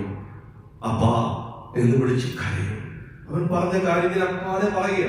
ഈ പരിശുദ്ധാലയത്തിന് മുമ്പിൽ നിന്നുകൊണ്ട് ഒട്ടും കൂട്ടിയിട്ടുമില്ല, കുറച്ചിട്ടുമില്ല. അവൻ എന്നോട് പറഞ്ഞതാണ്, മുഴങ്കാൽ മടക്കി കൈകൾ വിരിച്ചു പിടിച്ചുകൊണ്ട് 3 മണി സമയത്ത് എഴുന്നേറ്റ് സ്വർഗത്തിലെ ദൈവത്തിന്റെ കണ്ണിലേക്ക് നോക്കി ഞങ്ങള് പ്രാർത്ഥിക്കും. കർത്താവ് തന്നതാണ്. ഞാനാണെങ്കിൽ പറഞ്ഞേരെ, ബാങ്ക് മാനേജറെ കുറച്ച് സഹായിച്ചു, എന്റെ അങ്കിൾ അങ്ങ് അമേരിക്കയിലുണ്ടായി സഹായിച്ചു. ആർക്ക് മഹത്വം? അങ്കിളിന് മഹത്വം, ബാങ്ക് മാനേജറിന് മഹത്വം. എന്റെ ഭാര്യ മിടുക്കിയാണ്, അവൾ മിച്ചം പിടിച്ച കാശുണ്ട്, ഭാര്യയ്ക്ക് മഹത്വം. അവൻ കൊടുത്തില്ല, അവന് തിയോളജി അറിയത്തില്ലെങ്കിലും അവൻ കർത്താവിനെ ഉയർത്തി കാണിച്ചു. മുഴങ്കാൽ മടക്കിയപ്പോൾ അവന്റെ മുഖത്തെ ആദരിച്ച ഒരു കർത്താവ് ഇന്ന് നമ്മെ ഓരോരുത്തരെയും ആദരിക്കുവാൻ മതിയായവനാണ്. മുഴങ്കാൽ. അതിനുശേഷം ഞാൻ 5 മണിക്ക് എഴുന്നേക്കത്തില്ലായിരുന്നു. അന്ന് മുതല ഞാൻ തീരുമാനമെടുത്ത് എന്റെ കർത്താവേ ഞാൻ എഴുന്നേൽക്കും. കാരണം അവരെന്നെ ചില സത്യങ്ങൾ പഠിപ്പിച്ചു. ഞാൻ ഇന്നയോളം 3 മണി സമയത്ത് എഴുന്നേൽക്കും. കാരണം കർത്താവ് ഉയർത്തുന്ന സമയമാണ് 3 മണി സമയം. പകൽക്കാലം 3 മണി സമയം, കർത്താവ് മരിച്ച സമയം 9-ാം മണി നേരത്ത് അവൻ ഏലി ഏലി എന്ന് വിളിച്ച് തന്റെ പ്രാണനെ വിട്ടു. രാത്രി 3 മണി സമയം കർത്താവ് ഉയർത്തെഴുന്നേറ്റ സമയമാണ്. നാം എഴുന്നേറ്റ് നിലവിളിക്കുമെങ്കിൽ, കരയുമെങ്കിൽ, നമ്മുടെ നിസ്സഹായാവസ്ഥ വെളിപ്പെടുത്തുന്നുവെങ്കിൽ, നമ്മുടെ രോഗം ദുഃഖം അവനോട് അറിയിക്കുമെങ്കിൽ, സ്വർഗത്തിലെ ദൈവം നമ്മെ കൈവിടുകയില്ല. അവനെ മുറുകെ പിടിക്കണം. പ്രിയമുള്ളവരെ, മുഴങ്കാൽ മടക്കണം, കുത്തുകുത്തണം. 3 മണി സമയം 2:55 അലാറം വെച്ചിട്ട് 3 മണിക്കും മുട്ടുകുത്തി വേദപുസ്തകം വായിച്ച് രാത്രി നമസ്കാരവും പ്രഭാത നമസ്കാരവും ചൊല്ലി ഒന്ന് സങ്കടപ്പെട്ട് പ്രാർത്ഥിച്ച് കിടന്നാൽ രാവിലെ 6 മണി എഴുന്നേക്കണ്ട, 7 മണിക്ക് എഴുന്നേക്കണ്ട. പക്ഷേ 7:30 എഴുന്നേറ്റാൽ നമുക്കൊരു ചാരിതാർത്ഥ്യം ഉണ്ടാകും, ഒരു ആത്മസംതൃപ്തി ഉണ്ടാകും, അല്ലേ? ദൈവം ഞാൻ പ്രാർത്ഥിച്ചേക്കാം. പ്രിയമുള്ളവരെ, പരിശുദ്ധ മാതാവ് മുഴങ്കാൽ മടക്കി പ്രാർത്ഥിച്ചു, കണ്ണീരോടെ പ്രാർത്ഥിച്ചു.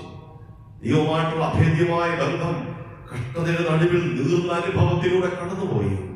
കഷ്ടപ്പാട് ജീവിതത്തിൽ വരുമ്പോൾ ദൈവത്തോട് പറ്റി നിൽക്കുക. എല്ലാവരും പറയാൻ സമയമില്ല. ഒരു സംഭവം കൂടി അവിടെ പറയാൻ ആഗ്രഹിക്കുക.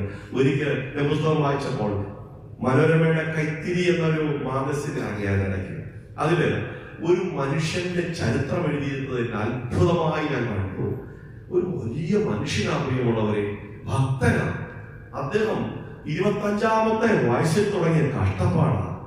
അദ്ദേഹം എഴുതി 25-ാമത്തെ വയസ്സിൽ ബിസിനസ്സിൽ പരാജയം, 26-ാമത്തെ വയസ്സിൽ ഇറക്കിയ പണമെല്ലാം നഷ്ടപ്പെട്ടു, 27-ാമത്തെ വയസ്സിൽ പരാജയം, 35-ാമത്തെ വയസ്സിൽ ഭാര്യ മരിച്ചു, യൗവനക്കാരന്റെ ഭാര്യ മരിച്ചു, 36-ാമത്തെ വയസ്സിൽ അദ്ദേഹം തളർവാദി രോഗിയായി കിടപ്പായി. ബൈബിൾ വായിക്കുന്നവൻ, ഭക്തൻ, ഒരു ജീവിത വിശുദ്ധിയുള്ള മനുഷ്യനെ കുറിച്ച് എഴുതിയിരിക്കുക മനോരമ. 38-ാമത്തെ വയസ്സിൽ ആ മനുഷ്യൻ എഴുന്നേറ്റു. 40-ാമത്തെ വയസ്സിൽ അദ്ദേഹം തീരുമാനിച്ചു, എനിക്ക് ഈ നഷ്ട കച്ചവടത്തിലേക്ക് ഞാൻ ഇല്ല, ഞാൻ രാഷ്ട്രീയത്തിലേക്ക് പ്രവേശിക്കുകയാണ്.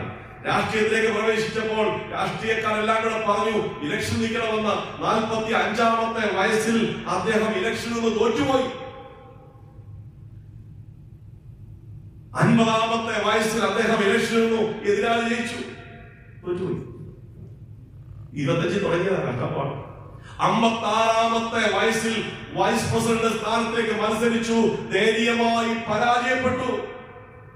എന്നാൽ 60-ാമത്തെ വയസ്സിൽ അദ്ദേഹം അമേരിക്കയുടെ പ്രസിഡന്റായി. മറ്റാരുമല്ല, എബ്രഹാം ലിങ്കൻ. അദ്ദേഹത്തിന്റെ കഥയാണ് എഴുതിയിരിക്കുന്നത്. മനോരമ പ്രസിദ്ധീകരിച്ച കൈത്തിരി മാഗസിനിൽ എഴുതി ഞാൻ വായിക്കുകയുണ്ടായി. പ്രിയമുള്ളവരെ, 60-ാമത്തെ വയസ്സിൽ എബ്രഹാം ലിങ്കൻ അമേരിക്കയുടെ പ്രസിഡന്റായി തീർന്നപ്പോൾ വലിയ പ്രസിഡന്റ് സ്ഥാനം, വലിയ പദവി അലങ്കരിക്കുന്നതിന് മുമ്പായി തന്നെ എതിരേറ്റു വന്ന ജനങ്ങളോട് അദ്ദേഹം എഴുന്നേറ്റ് ഇപ്രകാരം പറഞ്ഞു: കഴിഞ്ഞകാല ജീവിതത്തില് താൻ അനുഭവിച്ച കഷ്ടങ്ങള്, വേദനകള്, കയ്പിന്റെ അനുഭവമാണ് ഇത്രത്തോളം വലിയ പദവി അലങ്കരിക്കുവാൻ എന്റെ ദൈവം എനിക്ക് ഒരുക്കിയ ചവിട്ടുപടികളായിരുന്നു ഈ കണ്ണുനീര്, കഷ്ടപ്പാട്. കഴിഞ്ഞകാല ജീവിതത്തിൽ താൻ അനുഭവിച്ച വേദനകളും കഷ്ടതകളും എല്ലാം ഇത്രമാത്രം വലിയ പദവി അലങ്കരിക്കുവാൻ ദൈവം ഒരുക്കിയ ചവിട്ടുപടികളായിരുന്നു, സ്റ്റെപ്പായിരുന്നു എന്ന് അദ്ദേഹം പറയുക. നമ്മുടെ ജീവിതത്തിൽ കഷ്ടപ്പാടും വേദനകളും തരുമ്പോൾ നാം ഓർത്തോണം, നമുക്ക് വലിയ കിരീടം തരാൻ പോകുകയാണ്. നമുക്ക് വായിക്കാം യാക്കോബിന്റെ ലേഖനം അതിന്റെ 1-ാം അധ്യായം 12-ാമത്തെ വാക്യം വായിച്ചു. എന്റെ വാക്കുകൾ അവസാനിപ്പിക്കും, സമയമായി. 1-ാം അധ്യായം അതിന്റെ 12-ാമത്തെ വാക്യം ഒന്ന് വായിച്ചു. യാക്കോബിന്റെ ലേഖനം 1:12. പരീക്ഷ സഹിക്കുന്ന മനുഷ്യൻ ഭാഗ്യവാൻ. നമ്മുടെ ചിന്ത എന്തുവാ ഇന്നത്തെ? നമ്മുടെ വിഷയം എന്തുവാ? മറിയം ഭാഗ്യവതിയായതിന്റെ രഹസ്യം പറയുന്നത് പരീക്ഷ സഹിക്കുന്ന മനുഷ്യൻ ഭാഗ്യവാനാണ്. അവൻ കൊള്ളാവുന്നവനായി തെളിഞ്ഞ ശേഷം കർത്താവ് തന്നെ സ്നേഹിക്കുന്നവർക്ക് ജീവകിരീടം കൊടുക്കുക. സ്നേഹം കണ്ടോ? ഞാൻ പറഞ്ഞല്ലോ, സ്നേഹമുള്ളവട്ട കർത്താവ് കട്ടപ്പാട് തന്നെ ഇല്ലേ? യാക്കോബിന്റെ അമ്മ സബദി മക്കളുടെ ഭാര്യ, സബദി മക്കളുടെ അമ്മ, സബദിയുടെ ഭാര്യ, സബദി മക്കളായ യാക്കോബും യോഹന്നാനും അവിടെ അമ്മ ഈ പിള്ളേരെ പിടിച്ചോണ്ട് ഒരു ദിവസം ഒരു പോക്ക്. എങ്ങോട്ടാ പോയത്? എങ്ങോട്ടാ പോയത്? സൂപ്പർ മാർക്കറ്റിലോട്ടല്ല, കർത്താവിന്റെ അടുക്കളോട് ചെന്നിട്ട് പറയാം, കർത്താവേ നീ മഹത്വത്തിൽ വരുമ്പോൾ ഇടത്തും വലത്തും ഇവരെ ഇരിക്കണം. മറ്റേ ശിഷ്യന്മാരൊക്കെ ഉണ്ട്, അവരുടെ കണ്ണും കൈകളെ കാണിക്കുന്നുണ്ട്, ഒരു മിടുക്കനാണ്, പക്ഷെ എന്റെ കുഞ്ഞുങ്ങളെ ഇരിക്കണം. കർത്താവ് പറഞ്ഞു ഇരുന്നിരുന്നു പറഞ്ഞു. കർത്താവ് പറഞ്ഞു, ഞാൻ കുടിക്കുന്ന പാനപാത്രം കുടിപ്പാൻ നിങ്ങൾ തയ്യാറാണ്? ഞാൻ കുടിക്കുന്ന പാനപാത്രം എന്തുവാ? ക്രൂശ് മരണം, കഷ്ടപ്പാട് സഹിക്കാൻ തയ്യാറാണോ? അപ്പോൾ ഇവര് പറഞ്ഞു തയ്യാറാണ്. സഹിച്ചോ? സഹിച്ചു. യാക്കോബിനെ വാളുകൊണ്ട് കൊന്നു. യോഹന്നാനെ കൊല്ലുന്നതിനേക്കാൾ ദയനീയമായ ഒരു വധമായിരുന്നു. അവനെ തിളയ്ക്കുന്ന എണ്ണയിൽ മുക്കി നാട് കടത്തി. അവിടെ ബ്രെഡുമില്ല, റൊട്ടിയില്ല, കുബൂസുമില്ല, ഒന്നുമില്ല. ആലോചിച്ചു പോയി. പ്രിയമുള്ളവരെ, പരീക്ഷ സഹിക്കുന്ന മനുഷ്യൻ. ഈ ഭക്തനായ മനുഷ്യൻ പറയാം, ഡ്യൂറിംഗ് ഡിഫിക്കൽട്ടീസ്, വാക്കുകൾ അവസാനിപ്പിക്കാം, during difficulties God will provide. ദൈവം കരുതും. ദൈവം കരുതും. കഷ്ടപ്പാടിന്റെ നടുവില് ഒരു കരുതലുണ്ട്. വിശ്വസിക്കുമോ? ഞാൻ വിശ്വസിക്കുന്നു. കഷ്ടപ്പാടിന്റെ നടുവിൽ കരുതുന്ന ഒരു ദൈവം. അബ്രഹാം മകനെയും കൊണ്ട് മോറിയ മലയിലേക്ക് പോവുകയാണ്. അബ്രഹാം കരുതിയിൽ വിശ്വസിച്ചു. കാരണം ഏതൊരു പിതാവും ഉള്ളം മുറുങ്ങിയ പോകുന്നു അല്ലേ? മകനെ കൊല്ലാൻ കൊണ്ടുപോവുകയാണ്. ഈ മകൻ അപ്പനോട് ചോദിക്കുക, അപ്പാ വിറകുണ്ട്, തീയുണ്ട്, വിറകുണ്ട്, യാഗവസ്തു എവിടെയാണെന്ന് ചോദിച്ചപ്പോൾ നാം ആരെന്തെങ്കിലും പറഞ്ഞു ടെൻഷൻ പോകുമ്പോഴാണ് ചോദ്യം. ഒന്നാമത് എനിക്ക് ടെൻഷൻ. നമ്മൾ പറഞ്ഞിരുന്നത് മകനെ കൊല്ലാൻ കൊണ്ടുപോയി. അപ്പൊ ഈ പിതാവ് പറഞ്ഞു കേൾക്കണം, മകനെ എന്താ പറയുന്നത്? മകനെ God will provide. God will provide. യഹോവ ഈരേ, ദൈവം കരുതിക്കൊള്ളും.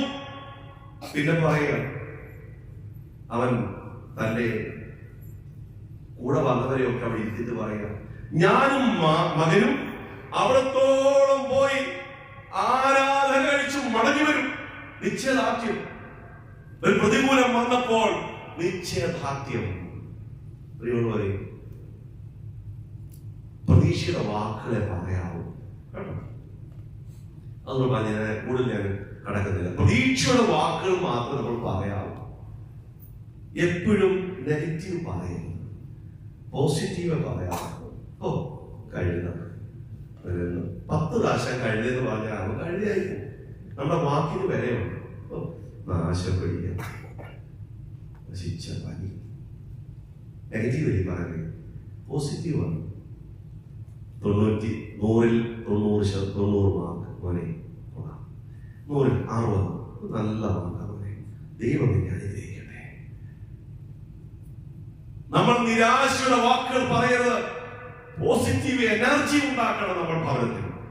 നമ്മുടെ രാജേഷിന് ആദ്യം പറഞ്ഞ അമ്മമാര് വീടുകളിൽ യഥാർത്ഥത്തിൽ കന്യാമറിയത്തെ പോലെ ഉള്ള ത്യാഗോച്ചര ജീവൻ നയിക്കുന്നവർക്ക് മാത്രമേ കുഞ്ഞുങ്ങളെ ദൈവസന്നിധി കൊണ്ട് എത്തിക്കാൻ പറ്റുകയുള്ളൂ. അച്ഛൻ പറയുണ്ടായി.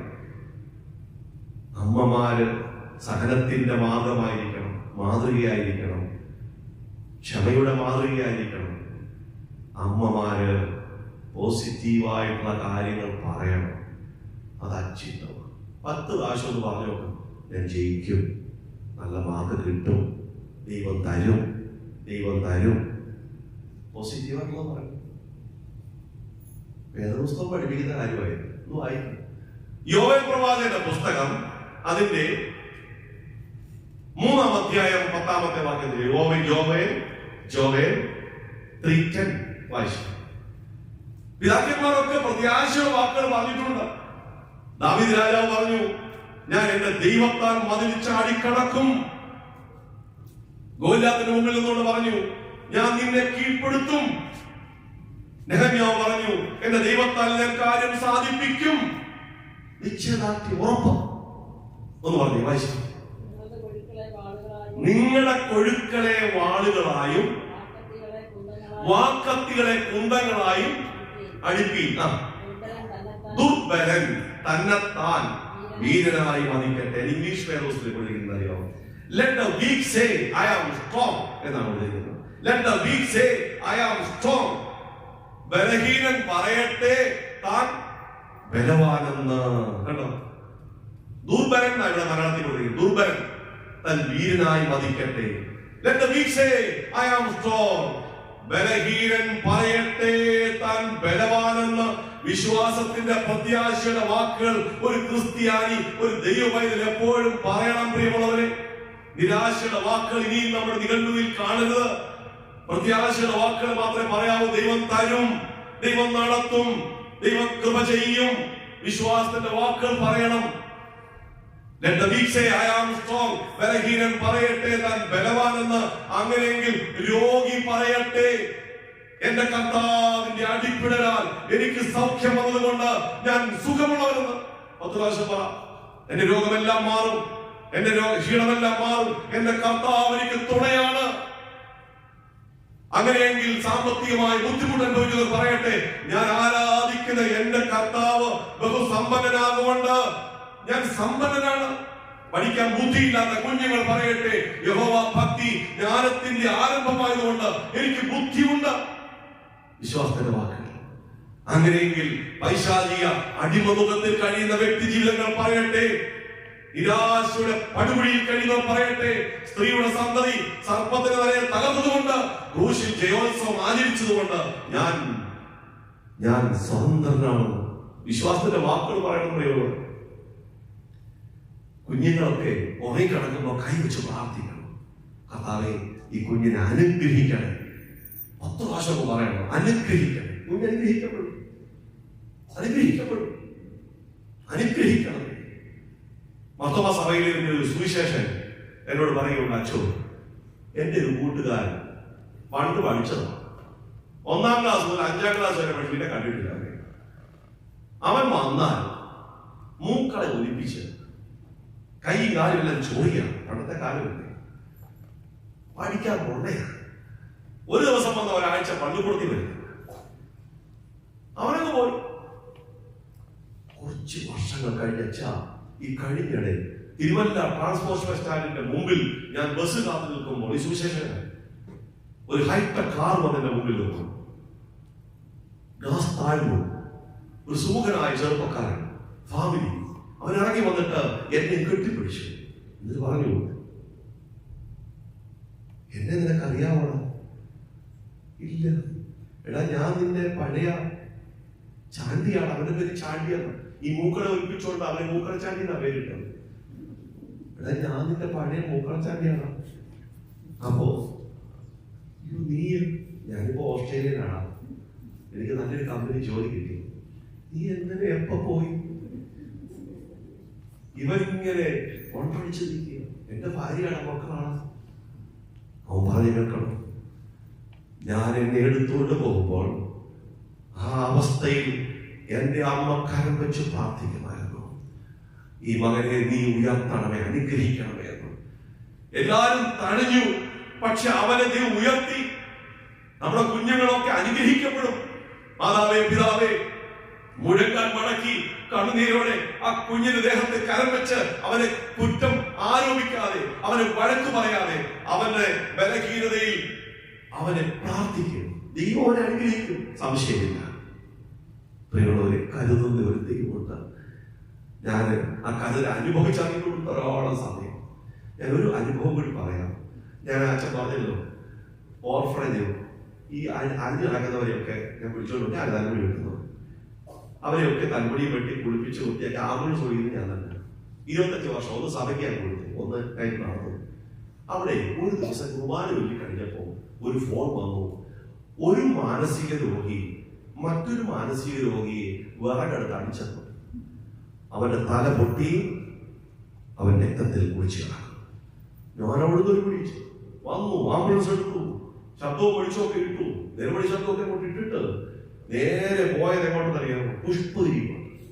ഇവൻ മൃതപ്രായനെ കിടക്കുക, അനാഥന. അവൻ മരിച്ചാൽ ഒന്നുമില്ല, ആരും ചോദിക്കാനില്ല. പ്രിയമുള്ളവരെ, എന്നാലും ജീവനുണ്ടല്ലോ, അവൻ മനുഷ്യനാണല്ലോ. ഞാൻ അവിടെ ചെന്നു, ഡോക്ടർമാർ വന്നു, എല്ലാം പരിശോധിച്ചു. എന്നെ ഡോക്ടേഴ്സ് വിളിച്ചു, എന്നിട്ട് പറഞ്ഞു അറിയിക്കേണ്ടവരെയൊക്കെ അറിയിച്ചു.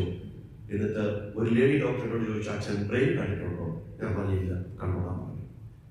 തല മൂണ്ട് അത്രമാത്രമാണ്, വെള്ള നിറത്ത്. ഞാൻ ബ്രെയിൻ കണ്ടു, ആദ്യമായിട്ട് കാണുകയാണ്. ഒരു വിറക് കഷ്ടപ്പെട്ട് കൈ തന്നു. എന്നിട്ട് ഞാൻ പുറത്തു പോയി. ഞാൻ കൂടുതൽ മധ്യസ്ഥ അടയ്ക്കുന്നത്, ഞാൻ എപ്പോഴും പോകുന്നത് പലരപ്പള്ളിയിലാണ്. അവിടെ പോയി കവറിക്ക് അവിടെ നിന്ന് പ്രാർത്ഥിക്കും. ഞാൻ അവിടെ നിന്ന് പ്രാർത്ഥിച്ച്, എന്റെ ദൈവമേ അത്ഭുതം പ്രവർത്തിക്കണേ. നാളെ പത്രത്തിൽ വരും, കൊലപാതകം നടന്നു. ഒരു കർത്താവ് നടക്കേണ്ട, നീ അത്ഭുതം പ്രവർത്തിക്കണം. ഡോക്ടേഴ്സ് എന്നെ വിളിച്ചു, എന്ന് പറഞ്ഞൊരു ഓപ്പറേഷൻ. ഞാൻ പറഞ്ഞാണ്, ഒന്നും ആലോചിച്ചില്ല, നേരെ മെഡിക്കൽ കോളേജിൽ പോകേണ്ട കേസായിരുന്നു. പുഷ്പഗിരിയില്ല, ഒരു ഓപ്പറേഷൻ ചെയ്യും, ബ്ലഡൊക്കെ ഉണ്ടാക്കി കൊടുത്ത്. ഒരു ദിവസം കഴിച്ചു.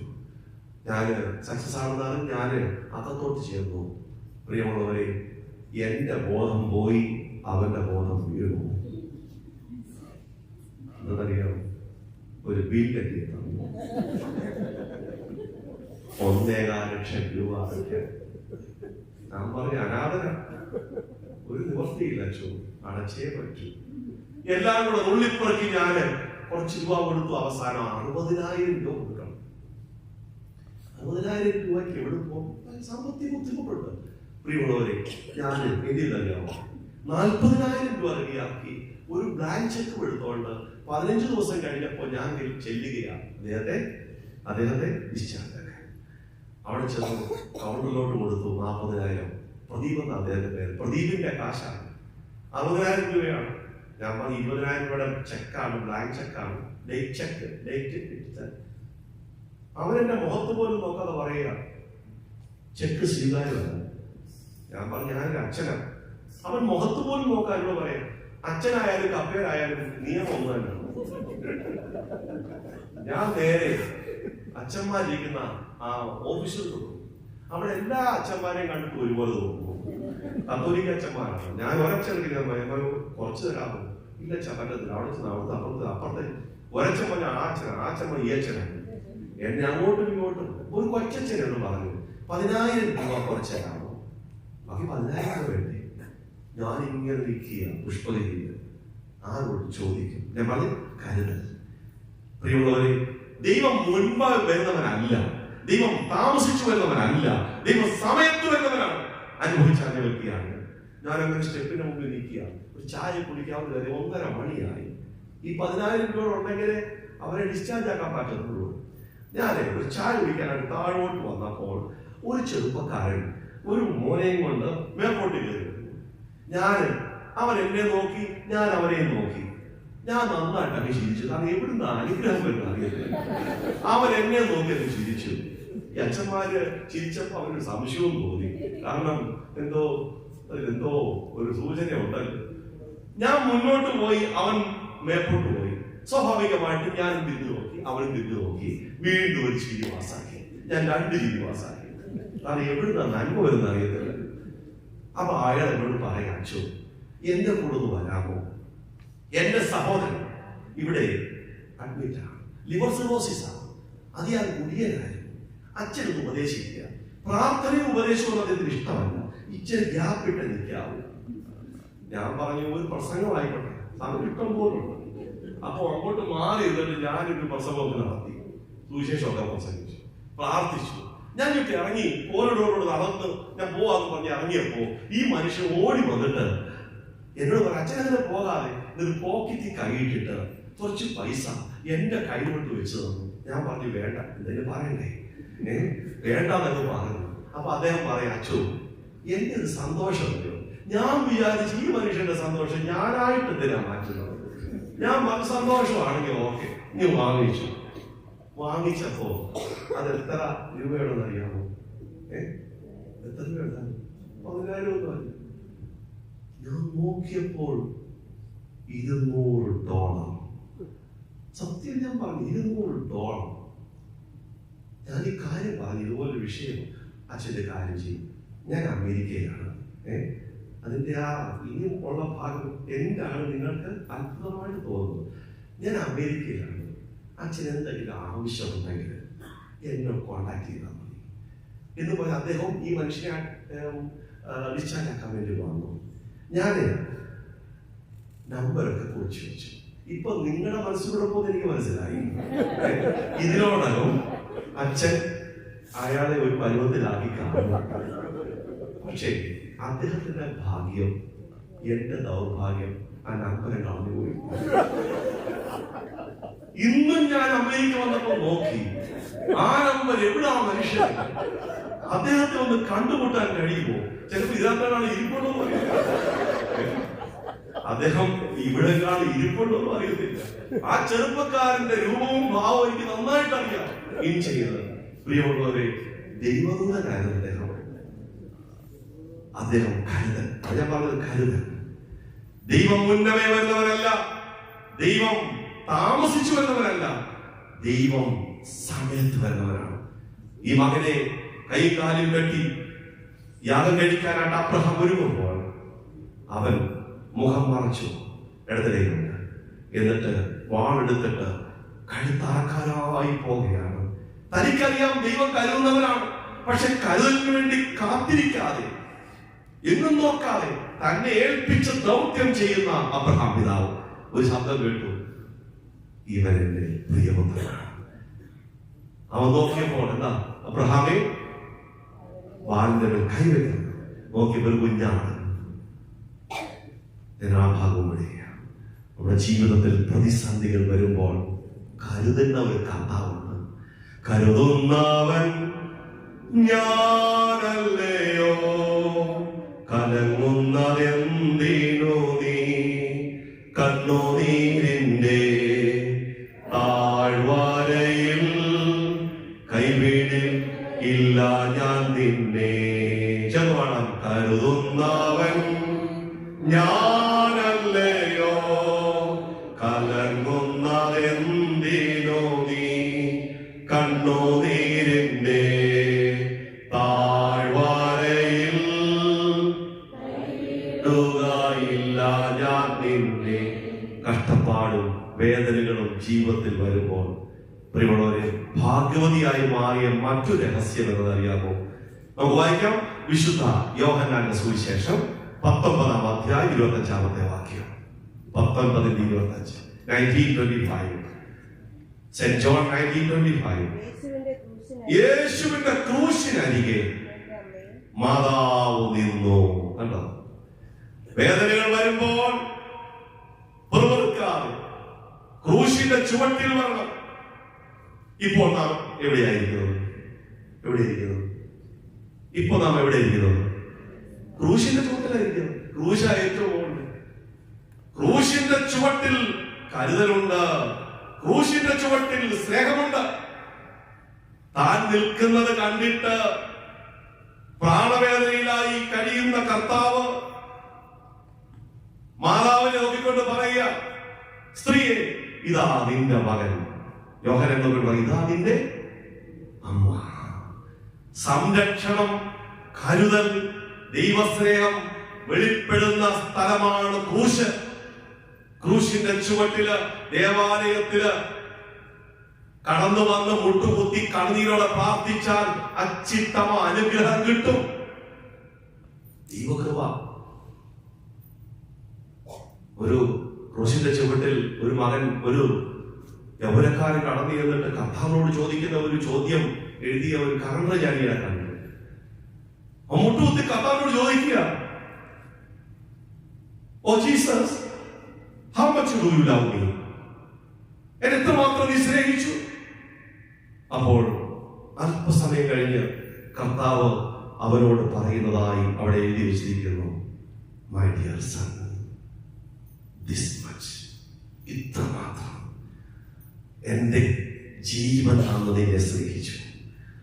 ആ ജീവൻ തന്ന് സ്നേഹിച്ച കർത്താവ്, നമുക്ക് വേണ്ടി ക്രൂശിക്കപ്പെട്ട കർത്താവ് നമുക്ക് ബലവും ശക്തിയും പകരും, നമ്മെ ധൈര്യപ്പെടുത്തും. എപ്പോഴും പ്രാർത്ഥിക്കേണ്ട ക്രൂശിന്റെ ചുവട്ടിലാണെന്നുള്ള ബോധത്തോടു കൂടിയാണ്. അവങ്കിലേക്ക് നോക്കിയവർ പ്രകാശിതരായി, അവരുടെ മുഖം ലജ്ജിച്ചു പോയതുമില്ല. എളിയവൻ നിലവിളിച്ചു, യഹോവ കേട്ടു, സകല കഷ്ടങ്ങളെ വിടുവിച്ചു എന്ന പറഞ്ഞ പ്രകാരം ഒരു കഷ്ടം പോലും ബാക്കി വെക്കാം, എല്ലാ കഷ്ടങ്ങളെയും ദൂരീകരിക്കുവാൻ താണിയുള്ള അരുമരക്ഷകനായ യേശുക്രിസ്തുവിന്റെ ക്രൂശിന്റെ ചുവട്ടില് മാതാവ് നിന്ന് പ്രാവിനെ പോലെ കുറിക്കഴിഞ്ഞപ്പോൾ കർത്താവ് പ്രവർത്തിച്ചു. ഇതാ നിന്റെ മകൻ, ഇതാ നിന്റെ അമ്മ. കരുതലിന്റെയും സ്നേഹത്തിന്റെയും വാക്കുകൾ നമുക്ക് ശ്രമിക്കാൻ സാധിക്കും. നമുക്ക് തലങ്ങളെ വണക്കാം, പ്രാർത്ഥിക്കാം. ഞാൻ വരുന്നു ക്രൂശിങ്കൽ, സാധുഷീണൻ കുരുടൻ, സർവാവും എനിക്ക് ചിൽ പൂർണ്ണരെ ക്ഷകാണും ഞാൻ ശരണം എൻ കർത്താവേ. വാഴ്ത്തപ്പെട്ട കുഞ്ഞാടേ, താഴ്മയായി കുമ്പിടുന്നു, രക്ഷിക്ക എന്നെ ഇപ്പോൾ. ക്രൂശിന്റെ ചുവട്ടിലാണ് നമ്മുടെ വേദനകൾ, ഭാരങ്ങൾ ഇറക്കി വെക്കാം. അവങ്കിലേക്ക് നോക്കാം. നിന്റെ ഭാരം യഹോവയുടെ മേൽ വെച്ചുകൊള്ളുക. അവൻ നിന്നെ പുലർത്തും. ഹൃദയനൊമ്പരത്തോടെ കടന്നു വന്ന വ്യക്തി ജീവിതങ്ങൾ കർത്താവിന്റെ കരങ്ങളിലേക്ക് എല്ലാ ഭാരവും ഇറക്കി വെക്കാം. നാം കർത്താവിന്റെ സന്നിധിയിൽ നിസ്സഹായതയോടെ, നിരാശയോടെ, വേദനയോടെ നമുക്ക് ചെയ്തു പോയ പാപങ്ങളെ കുറിച്ച് അനുദപിക്കാം. കർത്താവേ, ഞാൻ പാപിയാകുന്നു. നമുക്ക് ആ പാപബോധത്തോടുകൂടി നമുക്ക് എഴുന്നേറ്റ് നിൽക്കാം. എല്ലാവരും എഴുന്നേറ്റ് നിന്നുകൊണ്ട് എന്റെ കർത്താവിന്റെ ക്രൂശിന്റെ ചുവട്ടിലാണ് ഞാൻ നിൽക്കുന്ന ബോധ്യത്തോടുകൂടെ നമുക്ക് വീണ്ടും ഈ പാട്ട് സമർപ്പണത്തോടുകൂടി പാടാം. ഞാൻ വരുന്നു ക്രൂശിങ്കൽ, സാധുഷീണൻ കുരുടൻ, സർവാവും എനിക്ക് ചിൽ പൂർണ്ണരെ ക്ഷകാണും ഞാൻ ശരണം. ഉറക്കപ്പെടാം. ശരണം എൻ കർത്താവേ, വാഴ്ത്തപ്പെട്ട കുഞ്ഞാടേ, താഴ്മയായി കുമ്പിടുന്നു, രക്ഷിക്ക എന്നെ ഇപ്പോൾ. മറക്കുമോ? ഞങ്ങളെ അതിവാത്സല്യമായി സ്നേഹിക്കുന്ന ഞങ്ങളുടെ അരുപരക്ഷകനായ യേശുവേ, നിന്നാമത്തിൽ കൂടി വരുവാൻ, ജീവസുറ്റ വചനങ്ങൾ കേൾക്കുവാൻ ഞങ്ങൾക്ക് അങ്ങ് തന്ന വിലയേറിയ സമയത്തിനായി സ്തോത്രം ചെയ്യുന്നു. കേട്ട വചനം ഞങ്ങളുടെ ജീവിതത്തിൽ 30, 60, 100 പ്രതിഫലം തന്ന് അനുഗ്രഹിക്കണമേ. ആ വചനത്തിലൂടെ ആത്മബലം ഞങ്ങൾക്ക് തരണമേ. ആ വചനത്തിലൂടെ കർത്താവേ ഞങ്ങൾക്ക് ഉൾവന്മ തരണമേ. ഞങ്ങൾ നൈർമല്യം തന്ന് അനുഗ്രഹിക്കണമേ. നിർമ്മലതയോടെ, വിവേകത്തോടെ, വിശുദ്ധിയോടെ ജീവിപ്പാൻ, പരിശുദ്ധ അമ്മയെ പോലെ സമർപ്പിക്കപ്പെട്ട ജീവൻ നയിപ്പാൻ ഞങ്ങളെ സഹായിക്കണമേ. പ്രതികൂലങ്ങൾ വരുമ്പോൾ കർത്താവേ, അങ്ങേ പ്രത്യാശയോടെ മുറുകെ പിടിക്കുവാൻ, പ്രത്യാശയുടെ വാക്കുകൾ സംസാരിപ്പാൻ, കർത്താവേ, നിരാശയുടെ വാക്കുകളെ ദൂരത്തകറ്റി പ്രത്യാശയുടെ വാക്കുകൾ സംസാരിച്ചുകൊണ്ട് ദൈവകൃപ അനുഭവിപ്പാൻ ഞങ്ങളെ സഹായിക്കണമേ. അവിടുത്തെ കരുതലും സ്നേഹവും അനുഭവിപ്പാൻ ക്രൂശിന്റെ ചുവട്ടിൽ കടന്നു വന്നിരിക്കുന്ന ഞങ്ങളെ നീ കാത്ത് സംരക്ഷിക്കണമേ. വന്ന വൈദിക ശ്രേഷ്ഠരെ, കടന്നു വന്ന പ്രിയപ്പെട്ടവരെ എല്ലാവരെയും അനുഗ്രഹിക്കണമേ. ഞങ്ങളുടെ നാട്ടിലുള്ള പ്രിയപ്പെട്ടവരെ ഒക്കെ വാഴ്ത്തണമേ. ഞങ്ങൾ ആരും നഷ്ടപ്പെട്ടു പോകരുതേ. ദൈവസന്നിധിയിൽ കയ്യിൽ കുരുത്തോല പിടിച്ച് രക്ഷിതഗണത്തോട് ചേർന്ന് ഹല്ലേലൂയ പാടുവാൻ ഞങ്ങളെ ഒരുക്കണമേ എന്ന് പ്രാർത്ഥിക്കുന്ന കർത്താവേ, ഞങ്ങൾ വാങ്ങിപ്പോർക്ക് ആശ്വാസം നൽകണമേ. ഈ പെരുന്നാൾ അനുഗ്രഹമായി മാറണമേ. മാനവും മഹത്വം അങ്ങടിക്കണമേ. സർവ്വപിതാവിന്റെയും പുത്രന്റെയും ജീവനുള്ള പരിശുദ്ധ റൂഹായുടെയും നാമത്തിൽ തന്നെ.